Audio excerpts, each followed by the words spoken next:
Yeah, so this is episode 11. Episode 11. Gosh, man, we're getting up there. Yeah. We're getting up there in age. XI, if we were using Roman numerals. The Roman numerals. Yes. If we were doing it like the Romans. Vomitoriums. Vomitoriums? Yeah, they have those. I didn't know that. Yep. Tell me about vomitoriums. It was a place where you could vomit.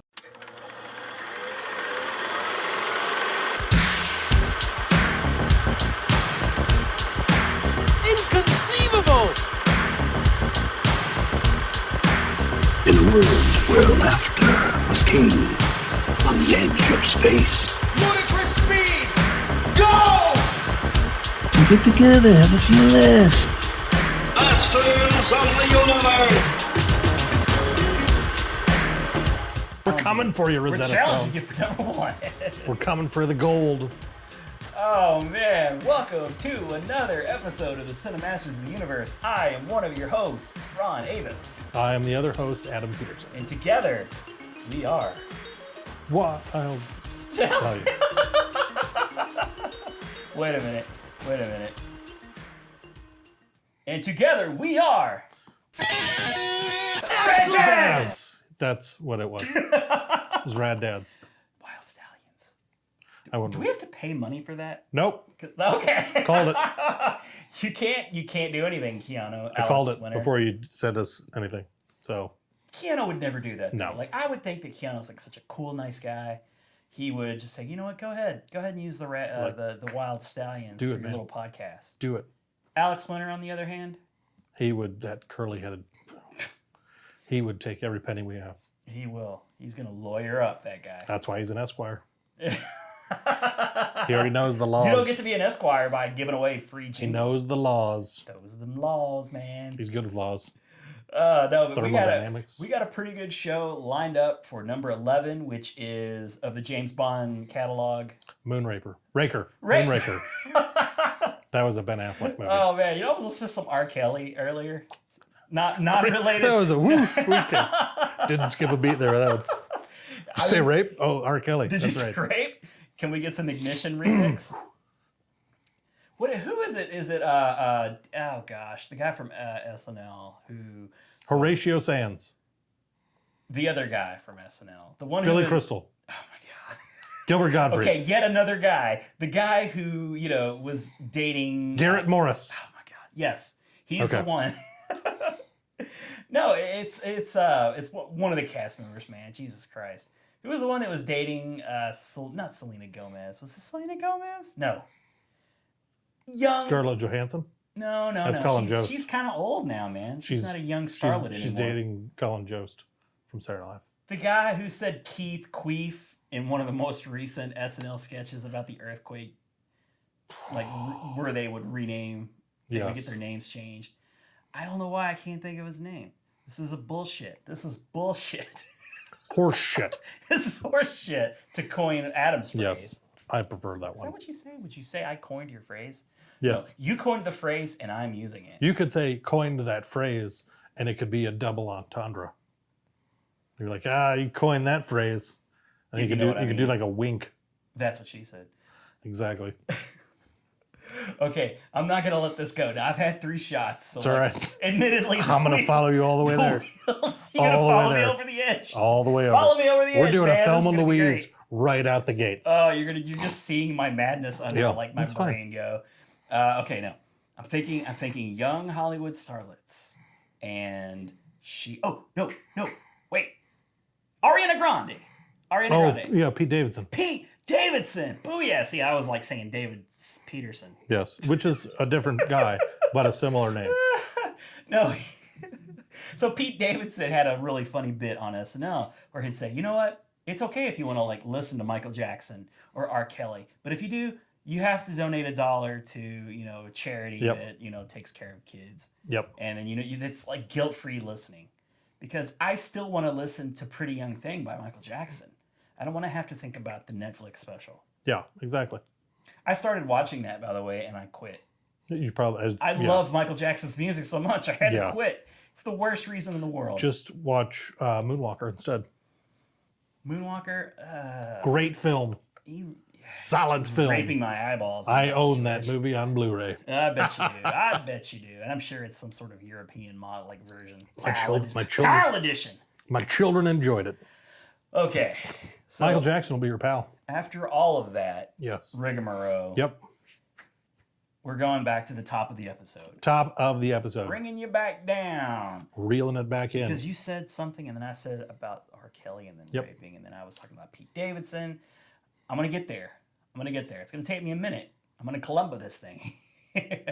Peter Falk. Peter Falk for you, everybody who was yelling out at their Yes, radios. Peter Falk! It's Peter Falk, dumbass. I didn't even say. He had I a didn't even glass say eye. for a change. Like, who's that guy with the, excuse me, with the eye. The eye.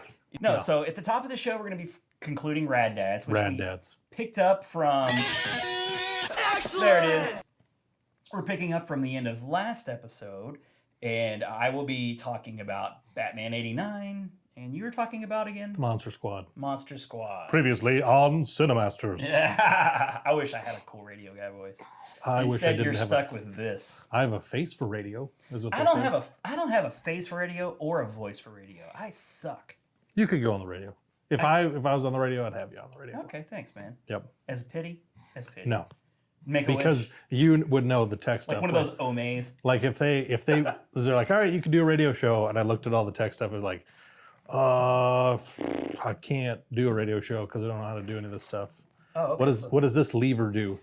So you would have me on the radio just so that I could handle the lever. You have a technical Handle your expertise. lever. That's another double entendre. Double entendre. Yes. No, so yeah, you're doing Monster Squad, which Yes. is the 80s classic Monster Squad, of course. One of the better movies of the 80s, I would say. Oh, without a doubt. Yeah. Without a doubt. And then we're going to have, so previously we were calling our middle segment kind of the main segment, the main event, with Michael Buffer and all the good stuff. But, Michael Buffer has not been cooperating with the theme music the last couple episodes. It's all Mitch's fault, Hey, obviously. Mitch.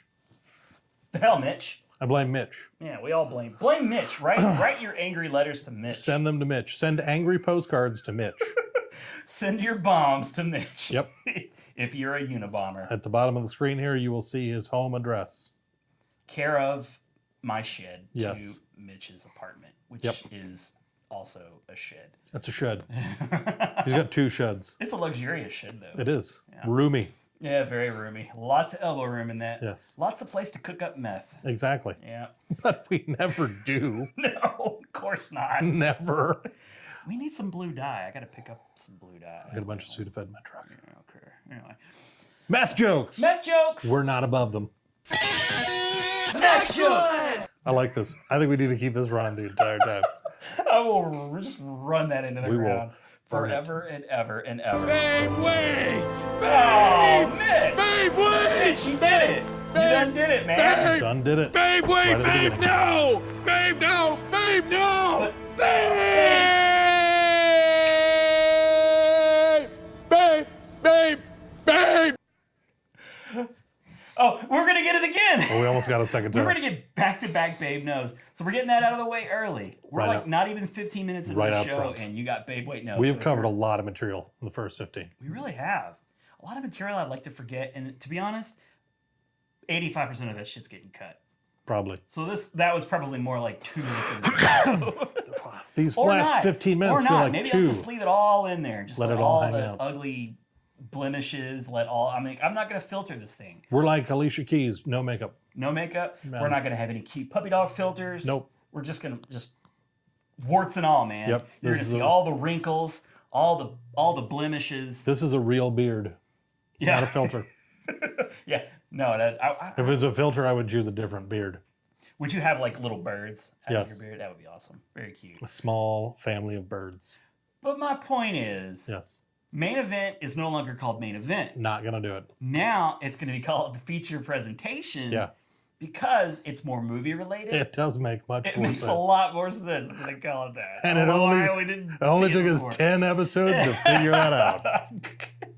We give it We're on the so ball. much thought. We are on the ball. We just love Michael Buffer that much. We do. So let's just do a main event for one last time. for those people who are going to miss it and they want to see white guys dancing. Yep. Let's get ready to rumble!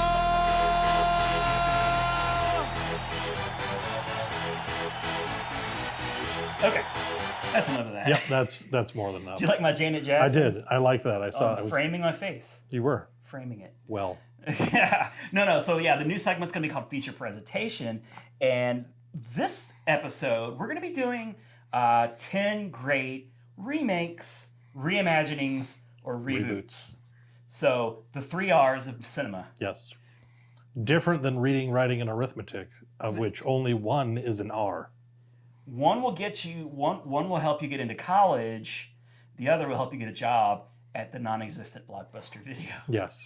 It always kind of bothered me that there's like, remember the 3 R's, reading, writing, and arithmetic. It's like, remakes, reboots, and reimaginings. Yep. So, but we are going to have one caveat, and I had to do it. I had to go ahead and say no superhero movies, because there have been a number of reboots in the superheroes, particularly on the Warner Brothers side. We're looking at you, Warner Brothers, and Sony. None of them would have made my list on the Warner Brothers side. I'm sure one of them could. One of them could. I know which one you're talking about, and it wouldn't have. You know what I'm talking about. Yep. But so none of that. Marvel has yet to have to reboot anything. They don't have to, because, well, I guess it's not, because I would have picked The Punisher, because they have rebooted The Punisher. They've rebooted The Punisher a couple of times. They've rebooted it twice. Yeah. And would you count Fantastic Four? Yes, they rebooted Fantastic Four, but that's not Marvel. That's Fox. And it wouldn't have made my list. And the X-Men have been reimagined and rebooted a couple. Well, not reimagined, but rebooted. You got to get all this straightened out, man. We're allowing reimaginings and remakes and reboots as long as it's not a superhero movie. Yep. Got it, everybody? Everybody on par with us? Yes, I think so. Good. Are you with us? Are you with us? Let us know. Shake your head. Yes. We'll wait. Yeah, we'll wait. Just send an email. Let us know. I'm going to wait until all the emails come rolling in. All 22 of them. We're waiting for your confirmation. Why am I looking at my wrist but there's no watch on it? Like, I do have a watch, but I can't tell time. So can you check your email from it? Doesn't mean anything to me. Oh, it doesn't mean anything to me. Pure fashion. It's a fashion statement. It's a fashion statement. There's not been a battery in that for 6 years. Nope. And if you're just listening, then you don't have to look at any of the nonsense we're like talking about. Nope. Right now. We should just do audio only, because we could just get away with everything. We could do a lot. I look so handsome right now. Do you know how many push-ups I could do if we were audio only? A lot. Adam, you got to stop doing push-ups. Yep. We're into the feature presentation. Oh, why am I always working out when we're doing this podcast? Always sculpting your pecs and your gluteus. Delts. Your delts. That's the thing, right? Delts. I don't know. I think I've heard someone say deltas? that once. The deltas. The Delta Burks. Quit working your Delta Burks. Pay attention to the podcast. Sugar makers. You're wasting everyone's time, and I'm wasting a lot of time going through the top of this show. This is good. I'm the one who's got to edit this. Why am I doing this to myself? I'll go on forever. You can just record and then head on home, you know? I'll see you later. Do your thing. My part's done. In the can, as they say. I love doing it for everyone and me. I do it for me mostly. And if you guys are on board with me, then that's cool. You're a philanthropist in that way. I am, except I don't make any money and I don't give any money away. No, it's your time. I'm donating. That's why I'm a philanthropist. It's a precious resource. Ron is learning what philanthropist means. This is an educational type podcast. That one was for you, Akbar. Learned philanthropist. Learned scholars. Yep. This is a house of learned doctors. And to finish up, we like to bring new segments into the fold. Yep. We're going to do a new one. Do we have a name yet? We could copy that one board game. Mm-hmm. For that. Because they had that board game that was about movie trivia that came out a few years ago. Seen it? Seen it. But spelled SCENE. like a scene in a movie. No, but should we call it SEEN? Like, don't bother, like, being cute? Seen it. Seen it. It's just called Seen It. No, we're introducing a trivia segment. And we're going to quiz each other. We're going to see who the true Cinemaster is between the two of us. And it's something you guys can play along with at home.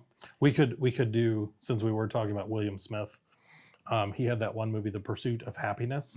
We could call it The Pursuit of Trivialness.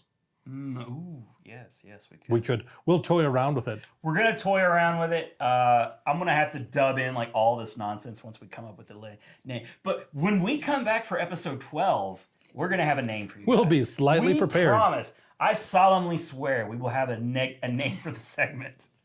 I mostly solemnly swear. We're busy guys. We got a man. lot of stuff going on. You know, we're constantly work at the Marshmallow Factory. The Marshmallow Factory. You know, we're slaving away at the Marshmallow Factory. You know, putting the marshmallows in the bags, putting the bags in a box, and putting the box in the truck. Yep. For you. But it's still done It by upsets hand. me, man. It upsets me. 2019. Still done by hand. They want me to do all that, and they want us to come up with segment names. Like, we're not made of segment names, you guys. No. And they want us to use gloves. And wash our hands. No. Bullshit. I'm not washing What my is hands. this? OSHA? No. I'm a C rating guy. You look at me, C minus. Yeah, I'm for sorry. cleanliness. But when you're making marshmallows and packaging them out of the back of a van, Pick a nose. there's not facilities there for I'm you gonna to eat it. Yeah. What are you gonna do? What are you gonna do? I might handle dead birds on the regular. For science experiments. We're gonna start out. We're gonna have a little game. We're gonna play along. It's trivia, 10 questions apiece. I'm thinking maybe we'll do a mixture of multiple choice. We'll mix it up. You know, but we're gonna mix it up. We're gonna lay out the rules. We're gonna make it exciting. We're gonna get Mitch on that right away. Mitch is he's asleep Yep. already. He's asleep. Well, passed out. Nice. 6 of one, half a dozen of another. Maybe we'll go throw a blanket on him. Maybe we won't. Maybe we'll strip him naked, cover him in honey, and leave him in the woods. That's it. Who knows? That's the kind of guys we are. High five. All right. Okay, so we're going to go ahead and get started with the show. Moonraker is well underway. Yes. And we're going to get started with a fun little, probably, maybe our most popular segment, to be honest. A lot of people have commented to me, like, we're kind of known for Rad Dads. No one has commented to me. No one's commented. But that's okay. Just not to a lot of stop people it. talk to me. Just to stop it. It's Yeah. that Alex Winter, I tell you. Yeah. Cease and desist. Cease and desist. I count that as a fan. I don't even know what that means. I don't either. Cease and desist. No. You're welcome. No. So, yeah, we're doing Rad Dads. Actual Rad Dads. Now, should I go first or should you go first? I'm gonna defer to you on this one because you were really excited about doing this. So this is all you. Okay, so I chose Rad Dads, or what I chose for Rad Dads was Batman '89. It just had its 30-year anniversary right around the time that we finished up the last episode. Yep. And so, you know, it's been about 3 weeks since that anniversary. And I had a nice, sweet 4K version of Batman that I just picked up. And I said, great, we're going to watch. I'm going to sit the family down. We're going to pop some popcorn. And we're going to, we're going to just get nuts. You want to get nuts? Let's get nuts. Let's get nuts. And watch a little Batman. But as sometimes it happens to be, Laura, my wife, she said, maybe this is a little bit too intense for Allison. So what I ended up doing, pulled an audible, still doing Batman, but it was just Logan and myself. That's okay. And, to be honest, it was probably a little mature even for him. When Batman '89 came out, just to let you guys know how old I am, I'm not, it came out in '89 and I was 13, I guess. I was 12. I was in the sweet spot, man. I was 6. God. Damn millennial. But I was mature. You were a mature 6, for sure. I really hate saying mature that way. I was mature for my age. It's like schedule. Yeah. Mature. You take your mature and shove it up your ass. Mature. No, so yeah, it was right in my wheelhouse. It blew my mind, and Logan, he dug it. He liked it. But here's the thing. He didn't love it. It didn't blow his mind because he's seen Spider-Man Far From Home. He comes from Avengers Endgame. He's seen Thor Ragnarok. He's seen Guardians of the Galaxy. He's got a very different palette. Batman '89 isn't shit to him. It's okay. It's like something you'd catch, it's a made-for-TV movie to him. Hey, isn't that the Vulture from Spider-Man? No. That's Jack He was Nicholson. Batman. Oh my God! He was Batman first. Just go to bed. Just go play Roblox, please. Let me watch this for the 50,000th Stop time. ruining my life. No, so he liked it okay, but he's kind of coming from a perspective of privilege and he's spoiled, man. He's got the Marvel Cinematic Universe, And even Shazam, like you would throw DC a bone here and there, like he's seen Shazam and he really liked Shazam. I liked Shazam. It was fun. And everyone knows how much I hate DC. But I know you don't like DC, but you like a couple of Batman I do. movies. Batman gets a pass. He gets as a a character. pass. He could be an honorary MCU Yep. guy. But instead, I guess what we'll do is let's just talk about Batman '89 from our perspective. I've just finished watching the Batman animated series. So I've got a lot of Batman on my mind. Oh, did you purchase that? I did. I saw that was for sale. Did you get it on DVD? I got it on Blu-ray. Ooh, you really stepped it up your game, I did. man. Wow. I got Mike Tyson Mysteries on standard definition though. Standard definition, because you're all about standard definition. Standard. Yeah. I like SD, Mike. baby. I like Mike Tyson in standard definition. Do you need to see that? Do you need to see that in high definition? Probably not. But Batman the animated series is in high definition. That is a topic that we may not ever get to because it's a television show. Yeah. But we could talk about Mask of Phantasm. You never know. That was a movie. And it was a Batman animated That could movie. be our end to talk about Batman the animated series. So let's just zip it there. No, yeah, Batman '89 it came out of nowhere. It was crazy. It was a movie that shouldn't have worked. Superhero movies were in a bad place. You hadn't really had anything since Superman 4. Yeah. With Nuclear Man or something. To be honest, I don't know that I ever actually. If I did see Superman 4, I don't remember it. It's really bad. It's one of those Golden Globus movies. Yeah. So it was like they were trying to make a blockbuster movie on half the budget. They had to pay Sylvester Stallone all the monies for Over the Top, the greatest arm wrestling movie of all time. Yeah. Can't wait to do a top 5 greatest arm wrestling movies episode. I might be teasing. I don't know. Could be coming. Could be coming. Keep watch. Are there many? No. Okay. I'll find them. I'm just gonna find every special edition of that. Surely there's like a director's cut special edition. It's gotta be. It's gotta be. I have hope a there Sylvester is. Stallone collection. That's So how much I have I it. want it. But yeah, superhero movies just really weren't a thing. Batman was more known for Adam West and the campy, silly, fun 60s show, Batman 66. You didn't have the cartoon because the cartoon was derivative of the Batman Returns. Really, Batman Returns, like, yeah.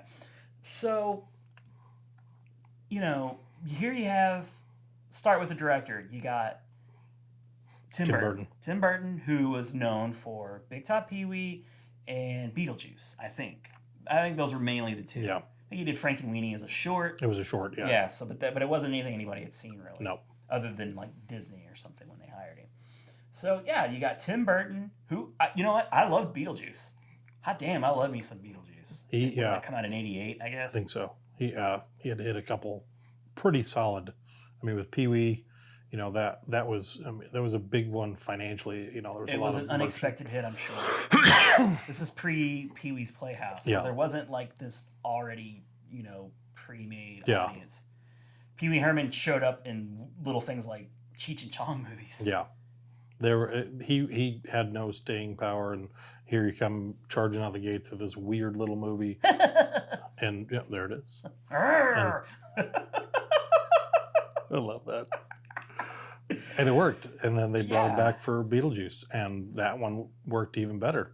So here comes our new Batman, Michael Keaton. From Beetlejuice. And this is pre-era of the internet when people could really, who's the new Batman that everyone got all upset about? Robert Pattinson. Yeah. So every time we get a new Batman, I feel like we have this discussion. They have already confirmed 6 villains in this movie. I hope you're kidding. Nope, not even. Oh my God! No! Yep. Why 6 Penguin, villains? Catwoman. What? Is it going to be on Netflix?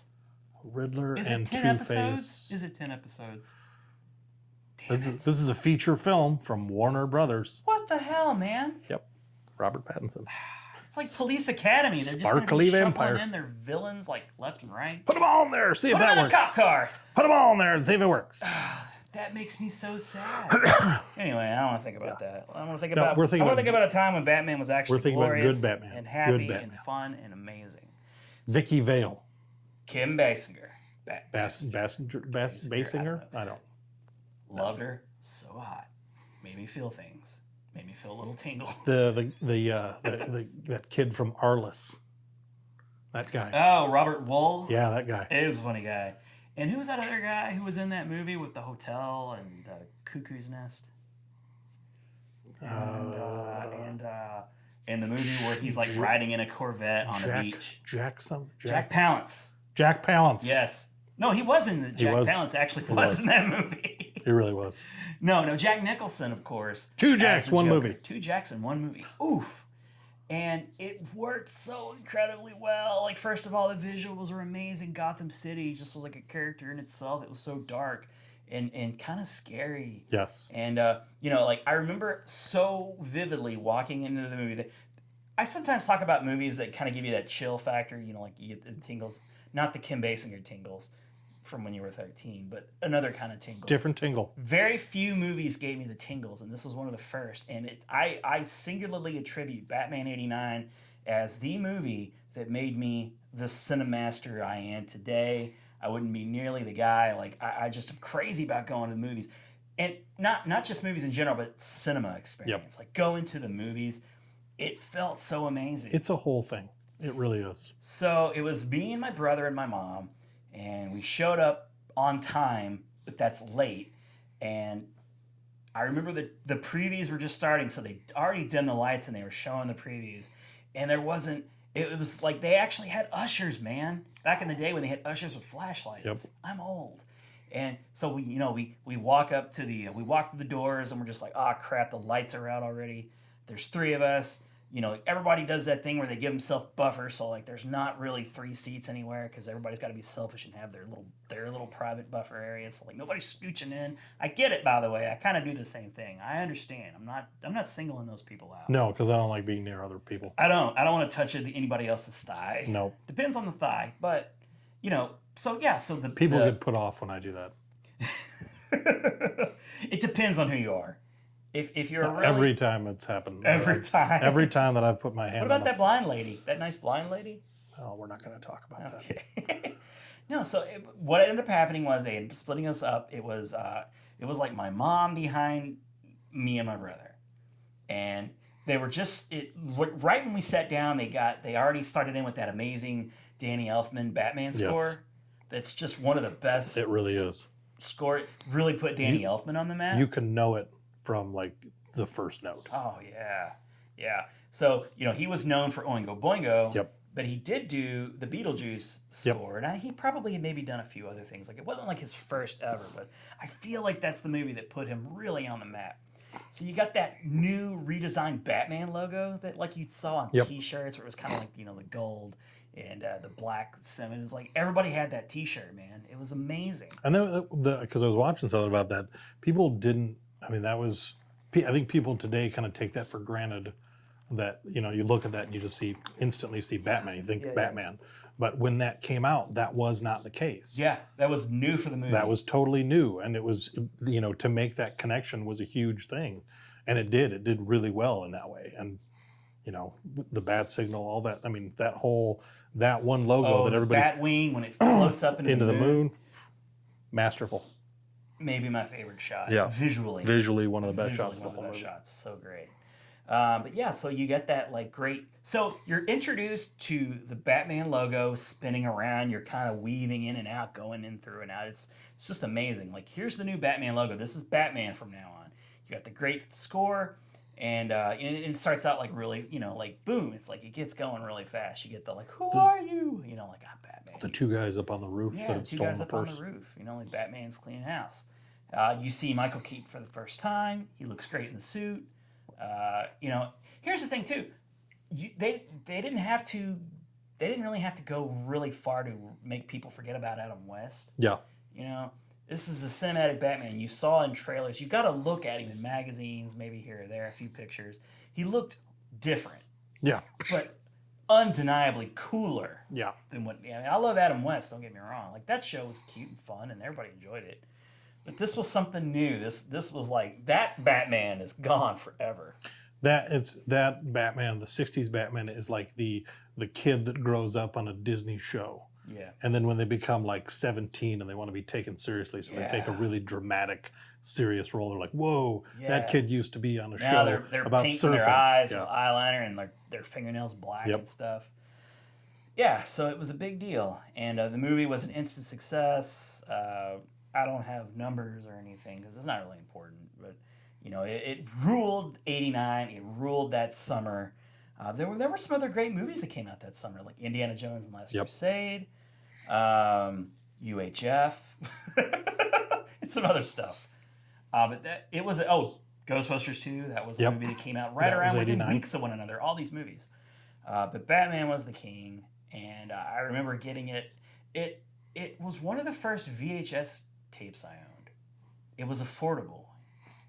Yeah, that's what a lot of people they don't understand. Whereas it used to be back in the day, only people could afford tapes were like video stores. Yeah, they were $100. They were easily $100. It was not something that was. It was at the time of its inception. It was not really a home medium that was widely available to everybody. Yeah, VCRs were used to rent tapes from the video stores and record your stuff at home. That's what they were for, and slowly, gradually, I feel like around this era, starting here, you started seeing more of those tapes go on for sale. It was like those blockbuster movies. If the movie made over $100 million, it's going to get sold for like $24.95 at Target or whatever. It's just something you're going to get. Because and that's one of those things to really know too, is that's where that market really came from. Because up until that time, that was not a thing. It really was, if you wanted to see the movie, you would go to the theater and you might rent it. Yeah. But it's like the idea of owning a movie that you saw at home was kind of a foreign concept. It was like, you might record it off TV if it aired on there, but you owning a copy of a movie at home, that was like, why would I do? What is this witchcraft? It is. It's insane. But if you didn't necessarily have to own it. It was nice to have the official art and everything, the sleeve. But this is usually how it went. We would come out of theaters, like you said. It was out in theaters for a good long time. Not like nowadays where it's like 4 months. Yeah, 4 months. Back then in the 80s, it was like a good half year at least, maybe even longer, because movies would just stay in theaters longer. Because that's how they made most of their money. Yeah, right. And so it would come out on video. You could go rent it. In this case, you could buy it. But most people, if they wanted to see a movie over and over again, it was cable. Mm-hmm. HBO, Cinemax, Showtime, the movie channel, whatever. And then years from there, like your local channels, like your networks would pick it up. And then way after that, you'd get like Sunday afternoon movies for your local affiliates. So that's how movies like Die Hard got to be seen a million times. The Golden Child. That's a Sunday afternoon movie right there. It is. The Golden Child. It really is. It's a very non-offensive anywhere. You're like, hey, I suppose I'll watch this. Don't have to do a whole lot of edits with that, I don't suppose. But Batman I owned, it was that awesome black. It was just like this. This is what the VHS tape looked like. It was just exactly that without all of the who's in the movie and everything. Yeah. I remember the promotions were huge. Taco Bell was all over Batman '89. They had the cups with the Batmobile on it. They had the Cinetwists, the debut of the Cinetwists. Yep, that's where they came from. That's where they came from, Batman '89. Thank you, Batman. Thank you, Batman '89. Cinetwists are really good. But yeah, so I remember that. And T-shirt. The T-shirt, yeah. Everybody had that T-shirt. Everybody had that T-shirt. So many people have that T-shirt. Like, it's retro to have that shirt again. Like, I bought that T-shirt semi-recently, thinking like, wow, it's been like 30 years. I'm buying that shirt because everybody had that at middle school. And middle school, for you, daycare, I don't know. Elementary.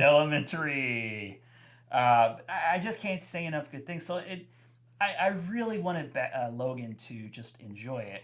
But, it's dark, man. The Joker. Tim Burton is kind of dark and a little bit scary to begin with. Jack Nicholson's Joker is insane. That's one of the things I think a lot of people have this I don't take anything away from Heath Ledger's Joker because I think it was a truly amazing performance. Really good. Up until that point, the standard was Jack Nicholson. Yeah. And I think everybody recognized that it was played really well. Yeah. But I don't think people really truly appreciated just how dark the character was because it fit Jack Nicholson really well. Yeah. But he was genuinely a psychopath. Yeah. I mean, like when he killed people at the drop of a hat and laughed at it, it's like, you were kind of forced in that moment to almost laugh with him, like, oh yeah, that guy just died. But it's like, he cared so little about anybody that he would just shoot people, and it was just funny to him. What does that boardroom scene where he like electroshock gets the the dude, like he burns him up. That's kind of scary to a younger child. There's a scene where he's experimenting with like acid or something on his girlfriend's face, and then she jumps out of a window, and he you make an omelet, you gotta break a few eggs. That whole scene. Just Joker in general is very, just kind of unpredictable and just unhinged, man. Yeah. But fun.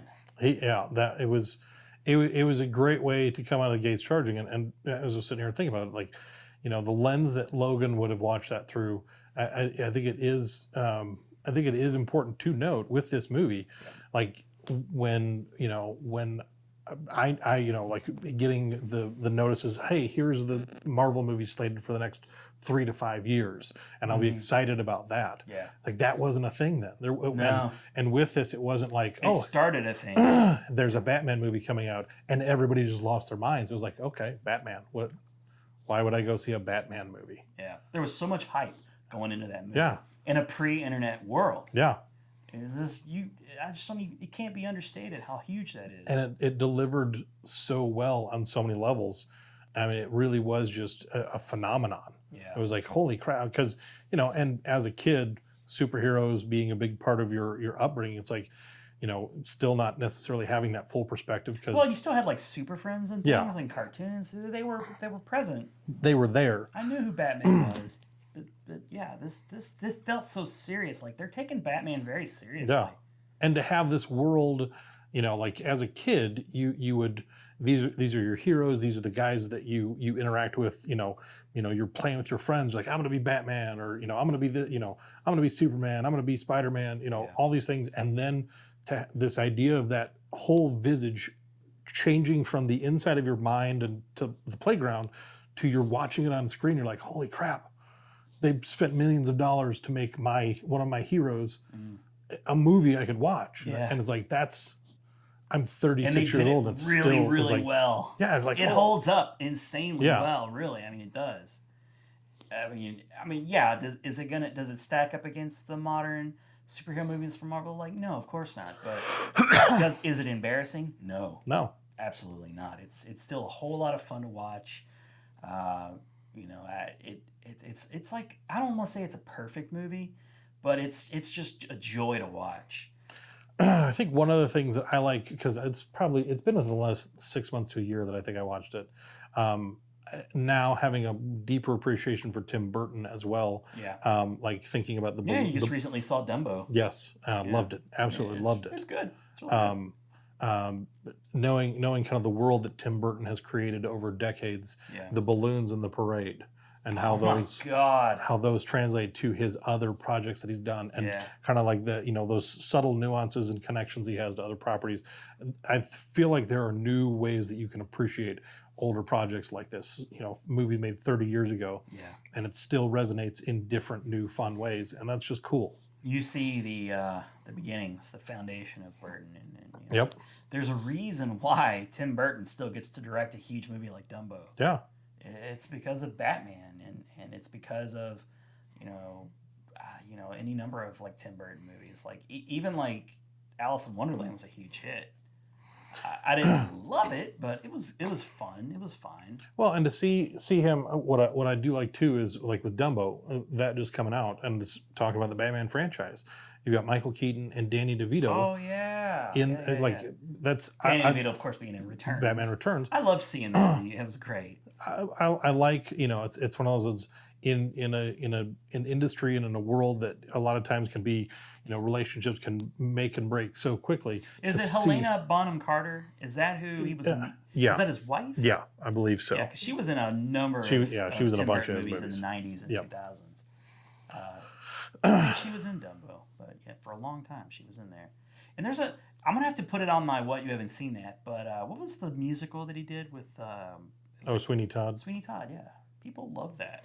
They did. I thought it was okay, but I didn't. Okay. I mean, I didn't have you didn't have an appreciation for that. I think a lot of people loved it because they loved the musical, Sure, and sure. it came to life really well. Yeah. I didn't have that background, so I enjoyed it, but it wasn't. Yeah. I don't think I enjoyed it on the same level. I still like Johnny Depp and Tim Burton. It's kind of like sickening. Like, of course they're together, but They go together well. They had good chemistry. They really get each other. Tim Burton understands Johnny Depp. Johnny Depp understands Tim Burton. So they make movie magic together. So because of Batman '89, I still get excited when a new Batman movie comes out. I still get excited. Like I'm excited to see what the new redesigned Batmobile is going to look like. I've never loved a Batmobile like I did the '89 Batmobile. As impractical and crazy as it was, just long ass, jet engined. They had to use like a grappling hook to take corners. This is really ridiculous. But man, did it look cool! It was the coolest car there was. It really was. That's neat. up here, right? That's behind me. I got the Batmobile up over Adam's left shoulder. Yes. So, I have many things adored of Batman '89. It's gonna always forever be one of my favorite movies of all time. It was fun to share it with Logan. I have to mention the soundtrack too, really quick. Prince did the whole soundtrack. Party Man's a fun song. Bat Dance was really cool and popular, and I loved it. Just that whole summer, dude. That whole summer, like on MTV, Batman. In the theaters, Batman. It was on Batman. Entertainment Weekly, talking about Batman. And it took a couple years to get the sequel, and I love Returns. Returns is, I don't think it gets nearly the love that the Nolan movies and the '89 movie in particular, but I may be wrong about that. I feel like now, after that, because it was different. Yeah. It was very different. It was very much a case where we've talked about this before and with other situations like with Mike Myers and Wayne's World 2. Once you get a guy who has complete control, like Batman was a phenomenal success. Warner Brothers was just, please make another Batman movie. Yeah. So they had to have Tim Burton, and he was gonna make it more like a Tim Burton movie. And he got it was weird, you got the penguins with just the penguin character was very Tim Burton, and just in general. Paul Rubens played his dad. Yes, he did. Pre-scandal or post-scandal? I want to say it was post-scandal. I feel like it may have been post. Yeah, it's like, oh shoot, Smite gave Pee Wee Herman a job. I'll you barely recognize them. Yes, it was quick. Sir, could you stop making those noises in this theater? That's upsetting me. Can you imagine? Just a dude's trying to watch his skin flick, nobody wants to be reminded that there's anyone else in the room. And just off behind you. Yeah. Off-putting. Off-putting. I hate to move away from Batman because it's so great and I love it, and I'm sure I'll probably find an excuse to talk about it in the future. One of my favorite superhero movies of all time. One of my favorite movies of all time. One of my favorite, just branding. One of the best examples of promotional items. I feel like it started all of that. Well, and I think that's why the news of Robert Pattinson taking over the Batman franchise. Because I'll concede this much that Ben Affleck did not do any more damage to the Batman franchise than Joel Schumacher did. Oh God, George Clooney, poor guy. It wasn't his fault. George Clooney, I mean, he could have played it better, but he was thrown in the last minute because Val Kilmer dropped out. He was supposed to play Batman again. That's true. But Joel Schumacher completely destroyed it. I have to say, hold on a second. I don't know if Joel Schumacher necessarily destroyed it as much as Warner Brothers destroyed it. Warner Brothers and Joel Schumacher, they put their hands in tandem and started skipping down the road saying, we're going to shit all over Batman. That's what they did. Is that what they did? That is exactly what they did. Okay. Because I've read interviews and listened to, interviews of Joel Schumacher saying, you know what? I made the movie they asked me to make. I had to, there were toys I had to work in, and it was just I made the movie they wanted to make. I think he's not a Batman fan in general, so he's not gonna give it that. He's not gonna stand up for the character of Batman. No. Hopefully maybe a Matt Reeves will do when he does the Batman. Fingers crossed. 6 villains though, for God's sakes. See, I was really hoping they would just do what is it? So you got the Joker movie coming out with Joaquin Phoenix. Yep. Which is, Todd Phillips has confirmed, has nothing to do with anything canon in DC. Okay. Just a totally independent story. But weren't they, when it was pitched, they had mentioned something about it being the Black, DC Black or something? Something like that, I think. They had this kind of cool brand that they were throwing around. And that was my hope. I've said it before. I think it would be so cool if they could make these, I loved your idea. Small movies small movies with real directors, like make films with villains, and then work your way up to a Batman movie, and then bring in those villains and let Batman take them on. Well, Because the villains, all anyone really cares about. Well, and because Keanu Reeves there's been a lot of talk. He's been in conversations with Kevin Feige at Marvel about his entrance to the MCU. There's been talk about him joining the DC universe as well in some capacity. Interesting. I've heard Deathstroke thrown out there a couple times, which is kind of weird because they already kind of played Joe Manganiello as that in Suicide Squad. So that's done now. That's done. That's done. Whatever. They're scraping that plot into the garbage. But so it's not like they couldn't do that. But I liked your idea because a lot of times when we think about these things, because it was like, well, I don't make Keanu Reeves a villain because it'll just be a one and done. Because it's the thing. It's like, oh, you're the villain in this movie. It's like, I want more Keanu Reeves. But when you reverse engineer it the way you were saying, make it all smaller movies about DC character villains, Batman villains. That's the focus of the movie. And then you bring them together in a franchise with Batman, and we already have characters established. We can make one big cohesive good movie off of characters we've already built. The inclusion of Batman would have been the Avengers moment. Yep. Joker could have been your Iron Man. The Riddler could have been your Thor. Somebody else like Bane could have been your Captain America, whatever. And then have them kind of cross paths with one another if you like. That's fine. Have a little continuity, which nerds love continuity. I love continuity. You love continuity? I love continuity. Ooh, I just love saying it.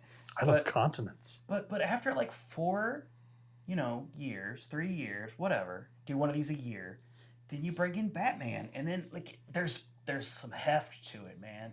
It means something. Because there's a substantial number of really compelling Batman villains. Oh yeah. That they've never even pound for pound, dollar for dollar. Dollar for dollar. Batman probably has the best villains of any franchise superhero. I think the only one that I would attempt to rival with might be Spider-Man. Because he's got very good. He's got a good catalog, but yeah, they're those. If anything, they would be tied for first. Because I don't think anybody else comes anywhere close to rivaling the number of compelling villains they have. Not just like the number. That's it. Just like no, it's not just a number. They're like good. There's so many good ones. They're genuinely meaningful, compelling, real characters, real villains, and you got Joker. You got Harley Quinn. You got like your Bane. You got your Poison Ivy. You got your Scarecrow and Two-Face. Two-Face. Yes. Mr. Freeze. There's so many good, and especially after you've just finished watching all of Batman the Animated Series, all they got to do is just take some of the writing from the Batman the Animated Series, make some movies out of that. I mean, those were some pretty good stories. Paul Dini. Does it hold up? It does. Yeah. Entirely. Oh, Paul Dini. Right. He was the guy, right? Yeah, he wrote a large number of them and directed a large number of them. Yeah. So, anyways, that's my pick for Rad Dads. I'm sorry this has gone on a bit long, but I feel like the movie's so important. We just had to talk about it, and it deserves it. And Batman is the cornerstone of any cinematic universe, I feel like, because he was the one that really. There were comic book movies that came before him, but Batman 1989 was the foundation for the modern superhero movie we have now. Batman 89 is the reason why studios kept trying. Yep. And it took them a while. It did. But they kept trying because Batman was just so huge. Just so huge. Just like Julia Roberts said in Pretty Woman. Huge. Yeah. I think she was talking about her teeth, though, because she has huge teeth. She does have big teeth. Huge teeth. Huge teeth. It's lights out! Now you want to get nuts! Come on! Let's get nuts. Tell me something, my friend. You ever dance with the devil in the pale moonlight? Huge. Okay, Batman. No, I was calling you Batman. You were going to call me Batman. Okay, that's Batman. Fine. All right, Adam. Let's talk about Monster Squad now. Monster Squad. Yeah. What did your kiddos think?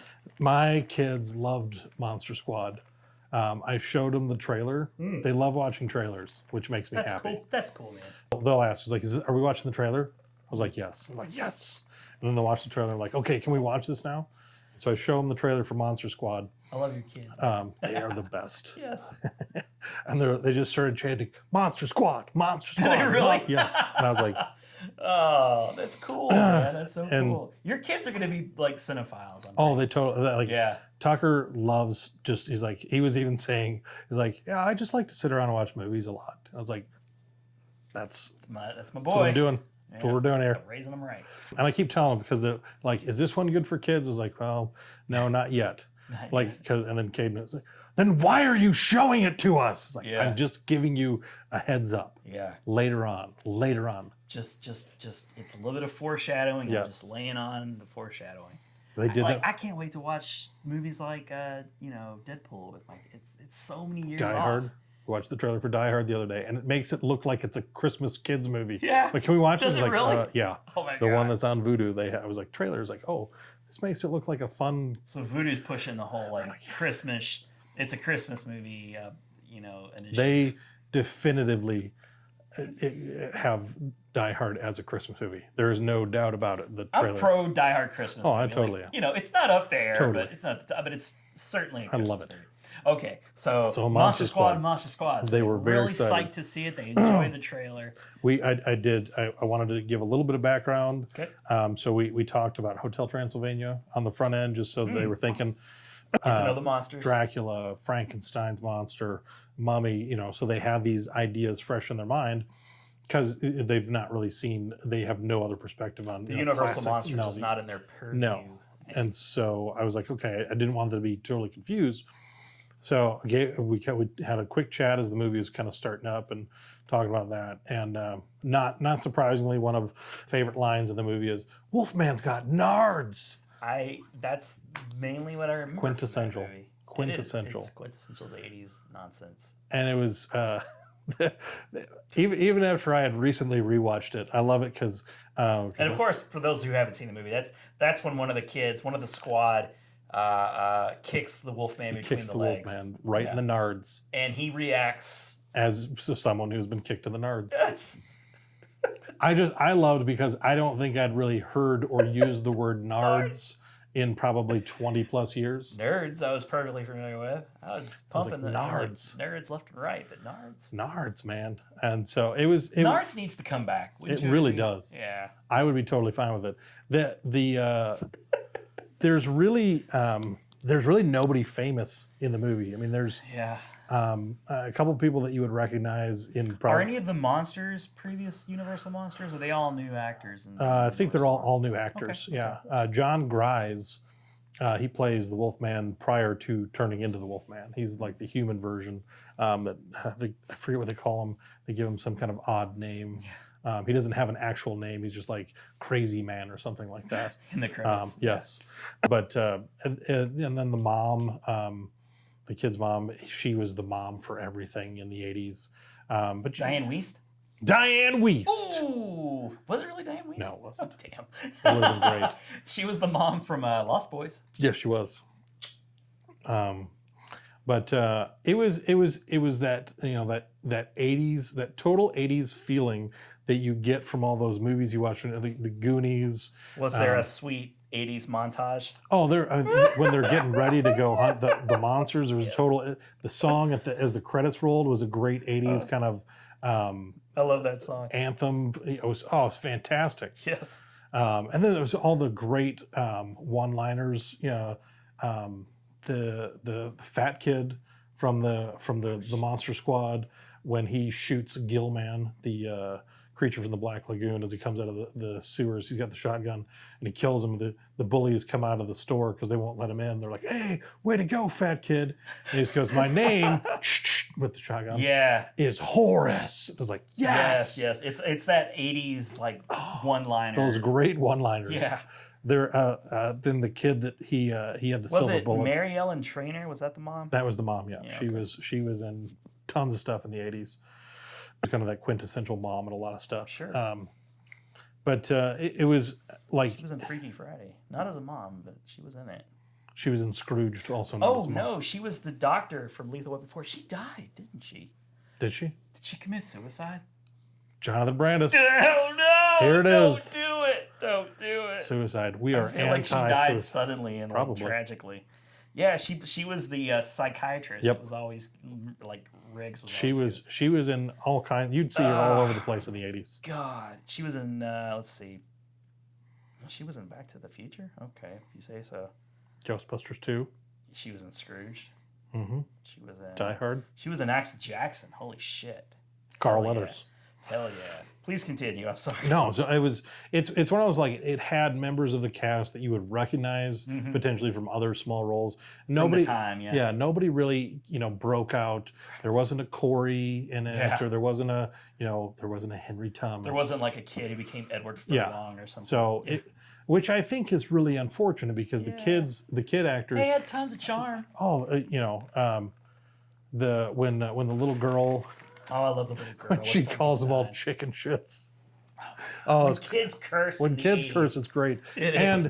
And one of the things I have taught my children, because I don't want to have a lot of conferences with teachers and things like that, is good call, man. When we Say can the 80s anymore. Watch these movies and you guys can hear these words and know that you can't say them at school because I don't want to come talk to teachers because you've been cursing at school. Hey, you know what? If the kid's cool and they want to curse at home, they won't talk about that stuff at school because they want to keep cursing at home. And you know what? That's fine. Just keep it in the home. Keep it in the home. But Monster Squad, I still maintain that this movie should have had far greater fame. Should have been much more of a cornerstone of 80s kids. Well, it was a huge video rental. Yeah. To me, it should be on par with the Goonies. That's just... It feels like it should have. It feels... the kids in it, they had similar diversity. There wasn't an Asian kid. We lacked an Asian kid in Monster Squad. Asian kid. Well, that's where they messed up. You gotta have an Asian If we had an Asian kid, we would have been... No English, no... We had a creepy old German guy. Oh, well, that's nice. So that's kind of like a silver medal to the Asian kid. So the director is Fred Decker. Yes. And let's see what old Fred Decker has done in the past. I'm not seeing... Let's see. Looking at the film, I like to see what he's only done 4. He did RoboCop 3, and he directed 1 episode of Tales from the Crypt. That's Night of the Creeps. He did Night of the Good Creeps, Night which of the got Creeps. him a job of doing the Monster Squad. This is his 4 credits, literally. The man who gave us Monster Squad only has 4 credits, and that includes TV. And RoboCop 3. He did RoboCop 3, which I never even saw, and I fucking loved RoboCop back in the day. But 1993 that was Ninja Turtles, not the RoboCop.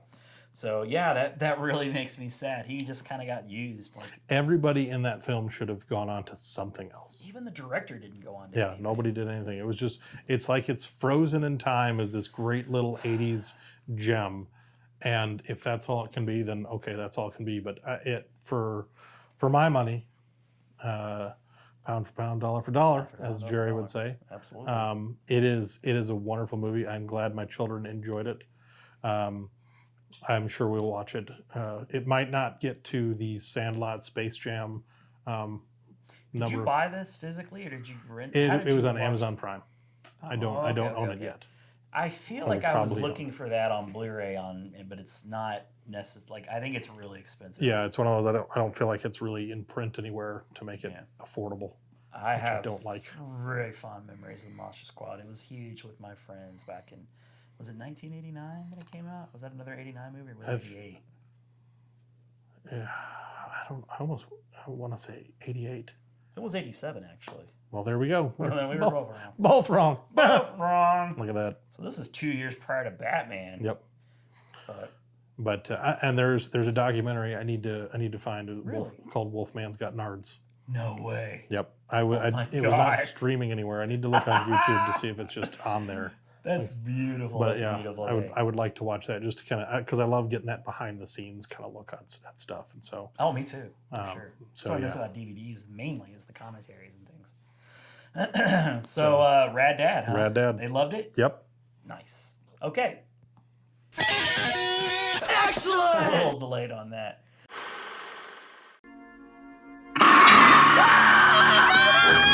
Kick him in the nose! Kick him in the nose! He doesn't have nards! Do it! Wolfman's got nards! Come on! Come on! We did it. So shall we move on to our next feature? We shall. All right, so here we go. So for the feature presentation, we're segueing into the new song. Yes. If you're not familiar with this, shame on you.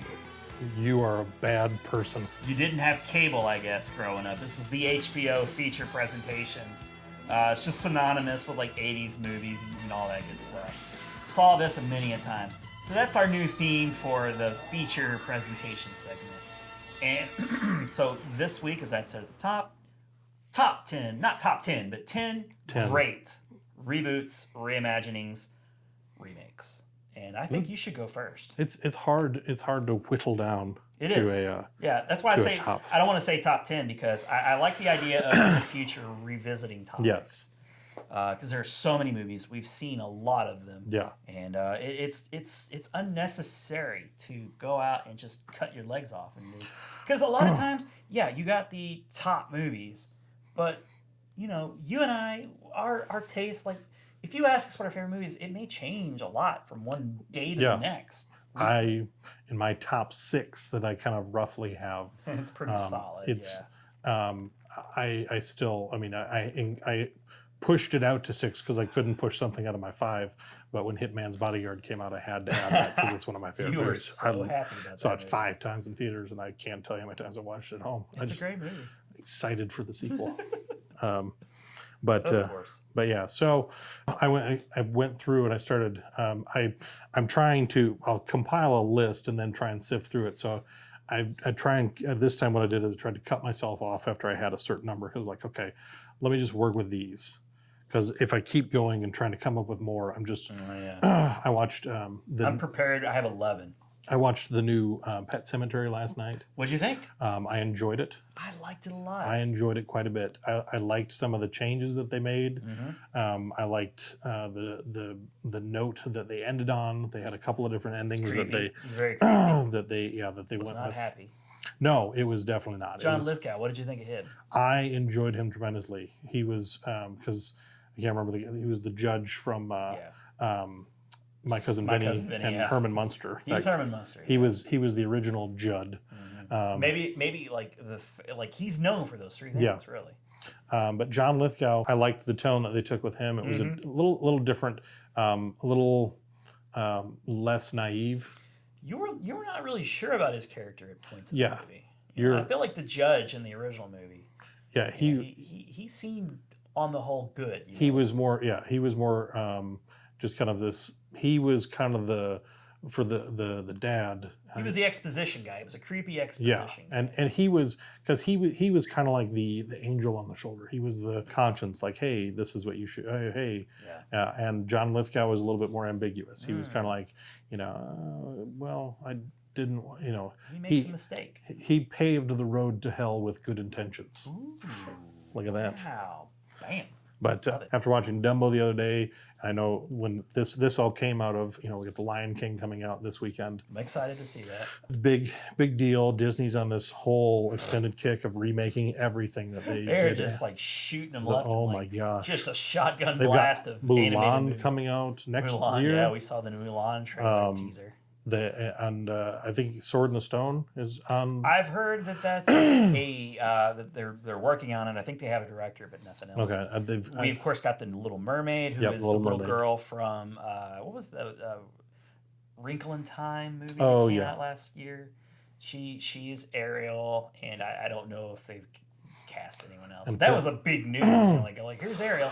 She's not a redhead, and of course everybody went. The internet did what it did. Half the people are like waiting, like, who's gonna make it racial? Can't wait. And that was because it was when I was like, usually because I'm in tune with so many movie sources. Yeah. It was one of those like you're like, oh, everybody's gonna freak out about this, and I was like, who is freaking out about all the this? redheads? The gingers. Nobody listens to gingers. I mean, why? Here's the thing: you're always gonna have that '80s Ariel.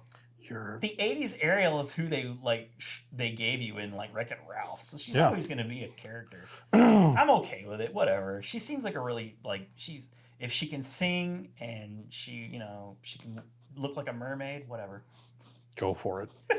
I think Sebastian should be Larry the Cable Guy. I'm hoping for Larry the Cable Guy. Fingers crossed, Larry the Cable Guy. But we're in a ton of remakes. Remakes and reimaginings are huge right now. So my number, I did number these. I went. You did? Yeah. So the earliest ones are your least favorite, or this? I went. Mine are in no particular order. I picked these 5, and I just said, okay, of these 5, this is how I'd rank these 5 movies. If you said here's 5 movies, watch them in the order that you like them. That's how I would watch them. With my top one being the one I'll do. So the first one you're leading off with is the one you would start with. Yeah. Okay. This is Gotcha. So and this is one of the I watched the original of this today just as an abundance of preparation. Okay. The Mechanic. Who's in the original? 1972 has Charles Bronson. Oh, that's right. And never seen it. Jan Michael Vincent. So the updated version, which I'm sad to say I haven't seen. It's good. I like it. But it's Jason Statham. Jason Statham and Ben Foster. And wow. Yeah. I didn't know that. Yep. Well, maybe I knew it when it came out, but that's a hell of a combo right there. You cannot go wrong with Jason Statham. No. I don't care what he's doing. It's entertaining. It really Whether he's kicking a bottle cap. Yeah. Or, whatever. The first time I saw Jason Statham was in 2001 when Snatch came out. And another word for? Grabbing something. Exactly.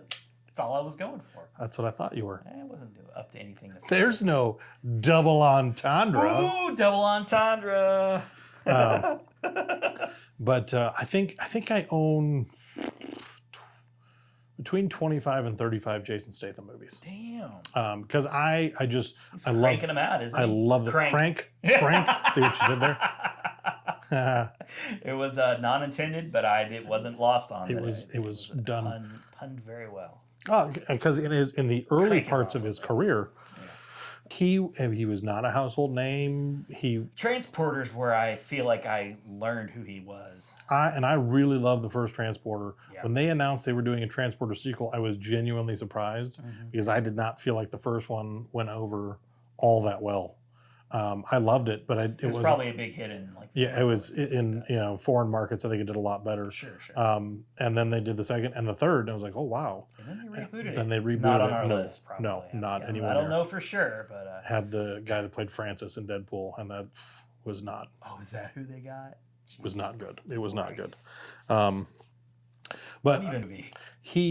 Jason Statham, especially in the early parts of his career, either he was not picking roles very well, or they just weren't offering him a lot, and he was taking whatever he could get. Sure. But that didn't keep him from becoming a household name, thankfully, and he really didn't. he is fantastic on a number of levels. And in the 80s, he would have been huge. Yeah, he would have been super huge in the 80s. Yeah.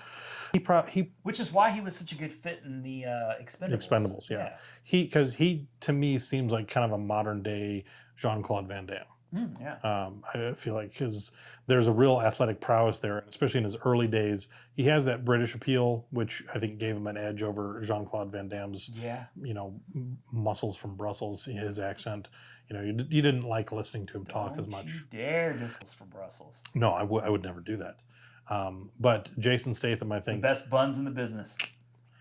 Pound for pound. Pound for pound, dollar for dollar. He always showed his butt. I don't know. Yeah, because that was getting the ladies in theaters. The ladies. It was soaking the panties. The ladies wanted to see it. Sorry, guys. The guys wanted to see the kicking. They did. They loved the kicking and the dancing. And yep. He did do a little bit of dancing. He did some dancing here and there. But we're talking about it. Jason Statham. He is. So he's one of my favorite guys. He might Spy. Don't forget Spy. He's a comedian. He's funny. He's genuinely funny in Spy. He's got a lot of range. And in the original, because I'd never seen the original, so that was kind of why I wanted to watch it. So you found it and watched it? Yeah, it's on the original 1972. The Mechanic is on Amazon Prime, and so man, that must have been a tough watch. It was the thing about movies made before the 80s rely heavily on dialogue. Now in the 70s, you have a growing cinematic industry, so you film on location. It's not just all sets. Yeah. So visually, you get some changes that was, I think, what differentiated the 70s from the 60s a lot, in my estimation, was you had more filming on location. So that kind of... I wonder why that is, because there were huge budgeted movies prior to the 70s. I wonder why they scaled down. I don't know if it was just like the studio life, like we're going to film everything. Everything is done here at the studio. Yeah. I don't know if that was, because you have some stuff that was done on location back in the 60s, but it felt like, you were really limited to a number, a low number of places. A lot of times it was, you'd have movies in the 50s, 60s that were... Everything was on a beach. And it was just, like 1, 2, 3 settings. So the idea, because there's a lot of times I'll put on a movie and it's not really background noise, but like I'll be looking at stuff on my phone and paying attention. It might be a movie I've seen 100 times. Isn't that cool? Like you put a movie on and you're enjoying the movie like tangentially. Yeah. Like, you're not even really watching the movie for the movie's sake. It's just I'm soaking it in. Oh, there's that actor. I'm gonna look up this actor. Yeah. And I enjoy movies the same way, man. Brother. And exactly. That's what makes us Cinemasters. But one of the things that's hard... Huge losers. No, we're really cool guys. Not the first time ever. Today, even. And you're the first person I've talked to. Oh, that's bizarre. How'd that happen? Postcard. Opened it up and it was... Head. Yes. All of them. Many. But so it was nice because there were some scene changes. It there was good chemistry with Charles Bronson and Jan Michael Vincent. Charles Bronson, he's one of those guys, facially does not do much ever at all. Kind of got doesn't that. Emote He's got that whatsoever. That's kind of scraggly mustache. Yeah, he's scraggly. Not a lot of facial expression. He has a leather face. Yes, His just face kind is of leather. fixed.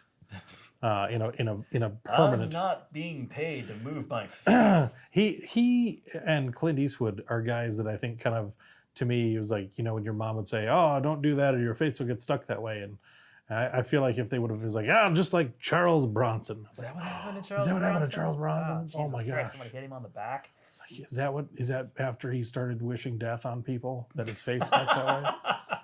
Don't wish death on people, or your face will get stuck. He's a death wisher, man. That And guy. you have a scraggly mustache. I don't want that. I've tried to watch a few Charles Bronson movies in the past. They're just so boring. He had a certain appeal in the time that he was alive, but I don't know that if he was in the mix today, I don't think he would be anywhere near as popular. Because he goes back a ways. I mean, he goes back into the. Does it. Well, because he keeps making his own movies. Yeah, he's like, I'm gonna make my own movie. I'm gonna be in movies still. Damn, I'll be in it. You'll see. But yeah, so then you get the same story, similar storyline, a little bit different. There's difference in the endings. Yeah, sure. But it's a 40-year-old movie, basically, right? 50 maybe almost even. 1972 to it's almost 50 years old. Damn. So 47 years old. Years. We're good at math. Yes, math. Did you see how fast we worked that out? It's one of the 3 R's, arithmetic. That's one of the R's. So I had to, when I was starting my list, I was like, okay, as a lot of times I'll just Google, remakes, reboots, best remakes, worst remakes, just to kind of get the juices flowing and start thinking about it. So that and this is when I was like, oh, that's right. There was, it popped up on a few of the lists. And so I was like, yeah, you know what? I really, really, really did enjoy, and it was hard because this beat out a number of other things, but I was like, I really liked The Mechanic and the sequel that they did with, was it The Mechanic Resurrection, something like that. They made a sequel to it. It was not theatrically released. Yes, it was not as great as the first one because Jason Statham is in a relationship with Jessica Alba, and she gets kidnapped, and he has to do his job 3 times, has to kill 3 people, and make it look like it was natural causes in order to get her back. I thought he just did oil changes and replaced carburetors. Oddly enough, no. Wow, that's really that's false advertising. This is false. That's false. Whoever told you that sold you a false bill of goods. Ooh, a false bill of goods. That's a thing people say. They do. But yeah, so Mechanic. That's number 5. I highly recommend. Okay. Well, I would recommend the modern one more than the older one, unless you have a proclivity for watching older movies. Yeah. It's good for an older movie. It's enjoyable. If you really enjoyed The Mechanic and you didn't somehow know it was a remake, then go watch the original. Go check it out. For a little bit of, I enjoyed it. A little bit of context. Get some Jan Michael Vincent. Get some JMV. Yeah, and then once you do that, you'll understand Intergalactic Cable Part 2 on Rick and Morty a little bit more. because they talk about Jan Michael Vincent. Do they really? I don't remember that. Yeah, 8 Jan Michael Vincents. Oh, that's right. That's right. Hey, Rick, do you need to know who Jan Michael Vincent is to understand it? No, Morty. Just go with it. Oh, November, baby. Not even soon. It's coming. It's coming. All right. I'm guessing you're not alone. There's a gun down the left side cushion. It's loaded and the safety's off. But I'm not a lefty. Then you're gonna die. Okay, so I did not put mine in any order. I'm just gonna jump on movies that I like the most, and because I'm afraid you might take one of mine, because that's just something happens. Sometimes you get there's a steal. I got caught. They picked me off. I was trying to take second. You picked me off, man. It happens. You got a good strong arm. You can throw from your knees like Benito Santiago, and you're out at second. Yes. All right, so my first remake is from 2017, I think it was, maybe 2018. So it's a remake of a TV miniseries. I hope you allow this. It kind of counts. I know which one you're doing, and I count it. I count it. Yeah, it's going to be It. Yep. It is amazing. I loved it. I was huge fan of the book, for starters. Love the book. Saw the miniseries before I read the book, though. So I grew up with an appreciation and love for the miniseries. It had tons of people in it. It had like John Ritter was in it. Harry Anderson. Pennywise was, what's his name? It's a Rocky Horror. Tim Curry. Yes, thank you. Tim Curry was Pennywise. Iconic. Tim Reed. Just great. Yeah. It was Annette O'Toole. Harry Anderson. Harry Anderson. I can do this too. Seth Green. Yeah, that's right. Jonathan Brandis. Oh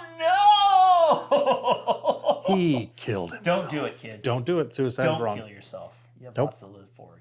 Like It Chapter 2. Yep.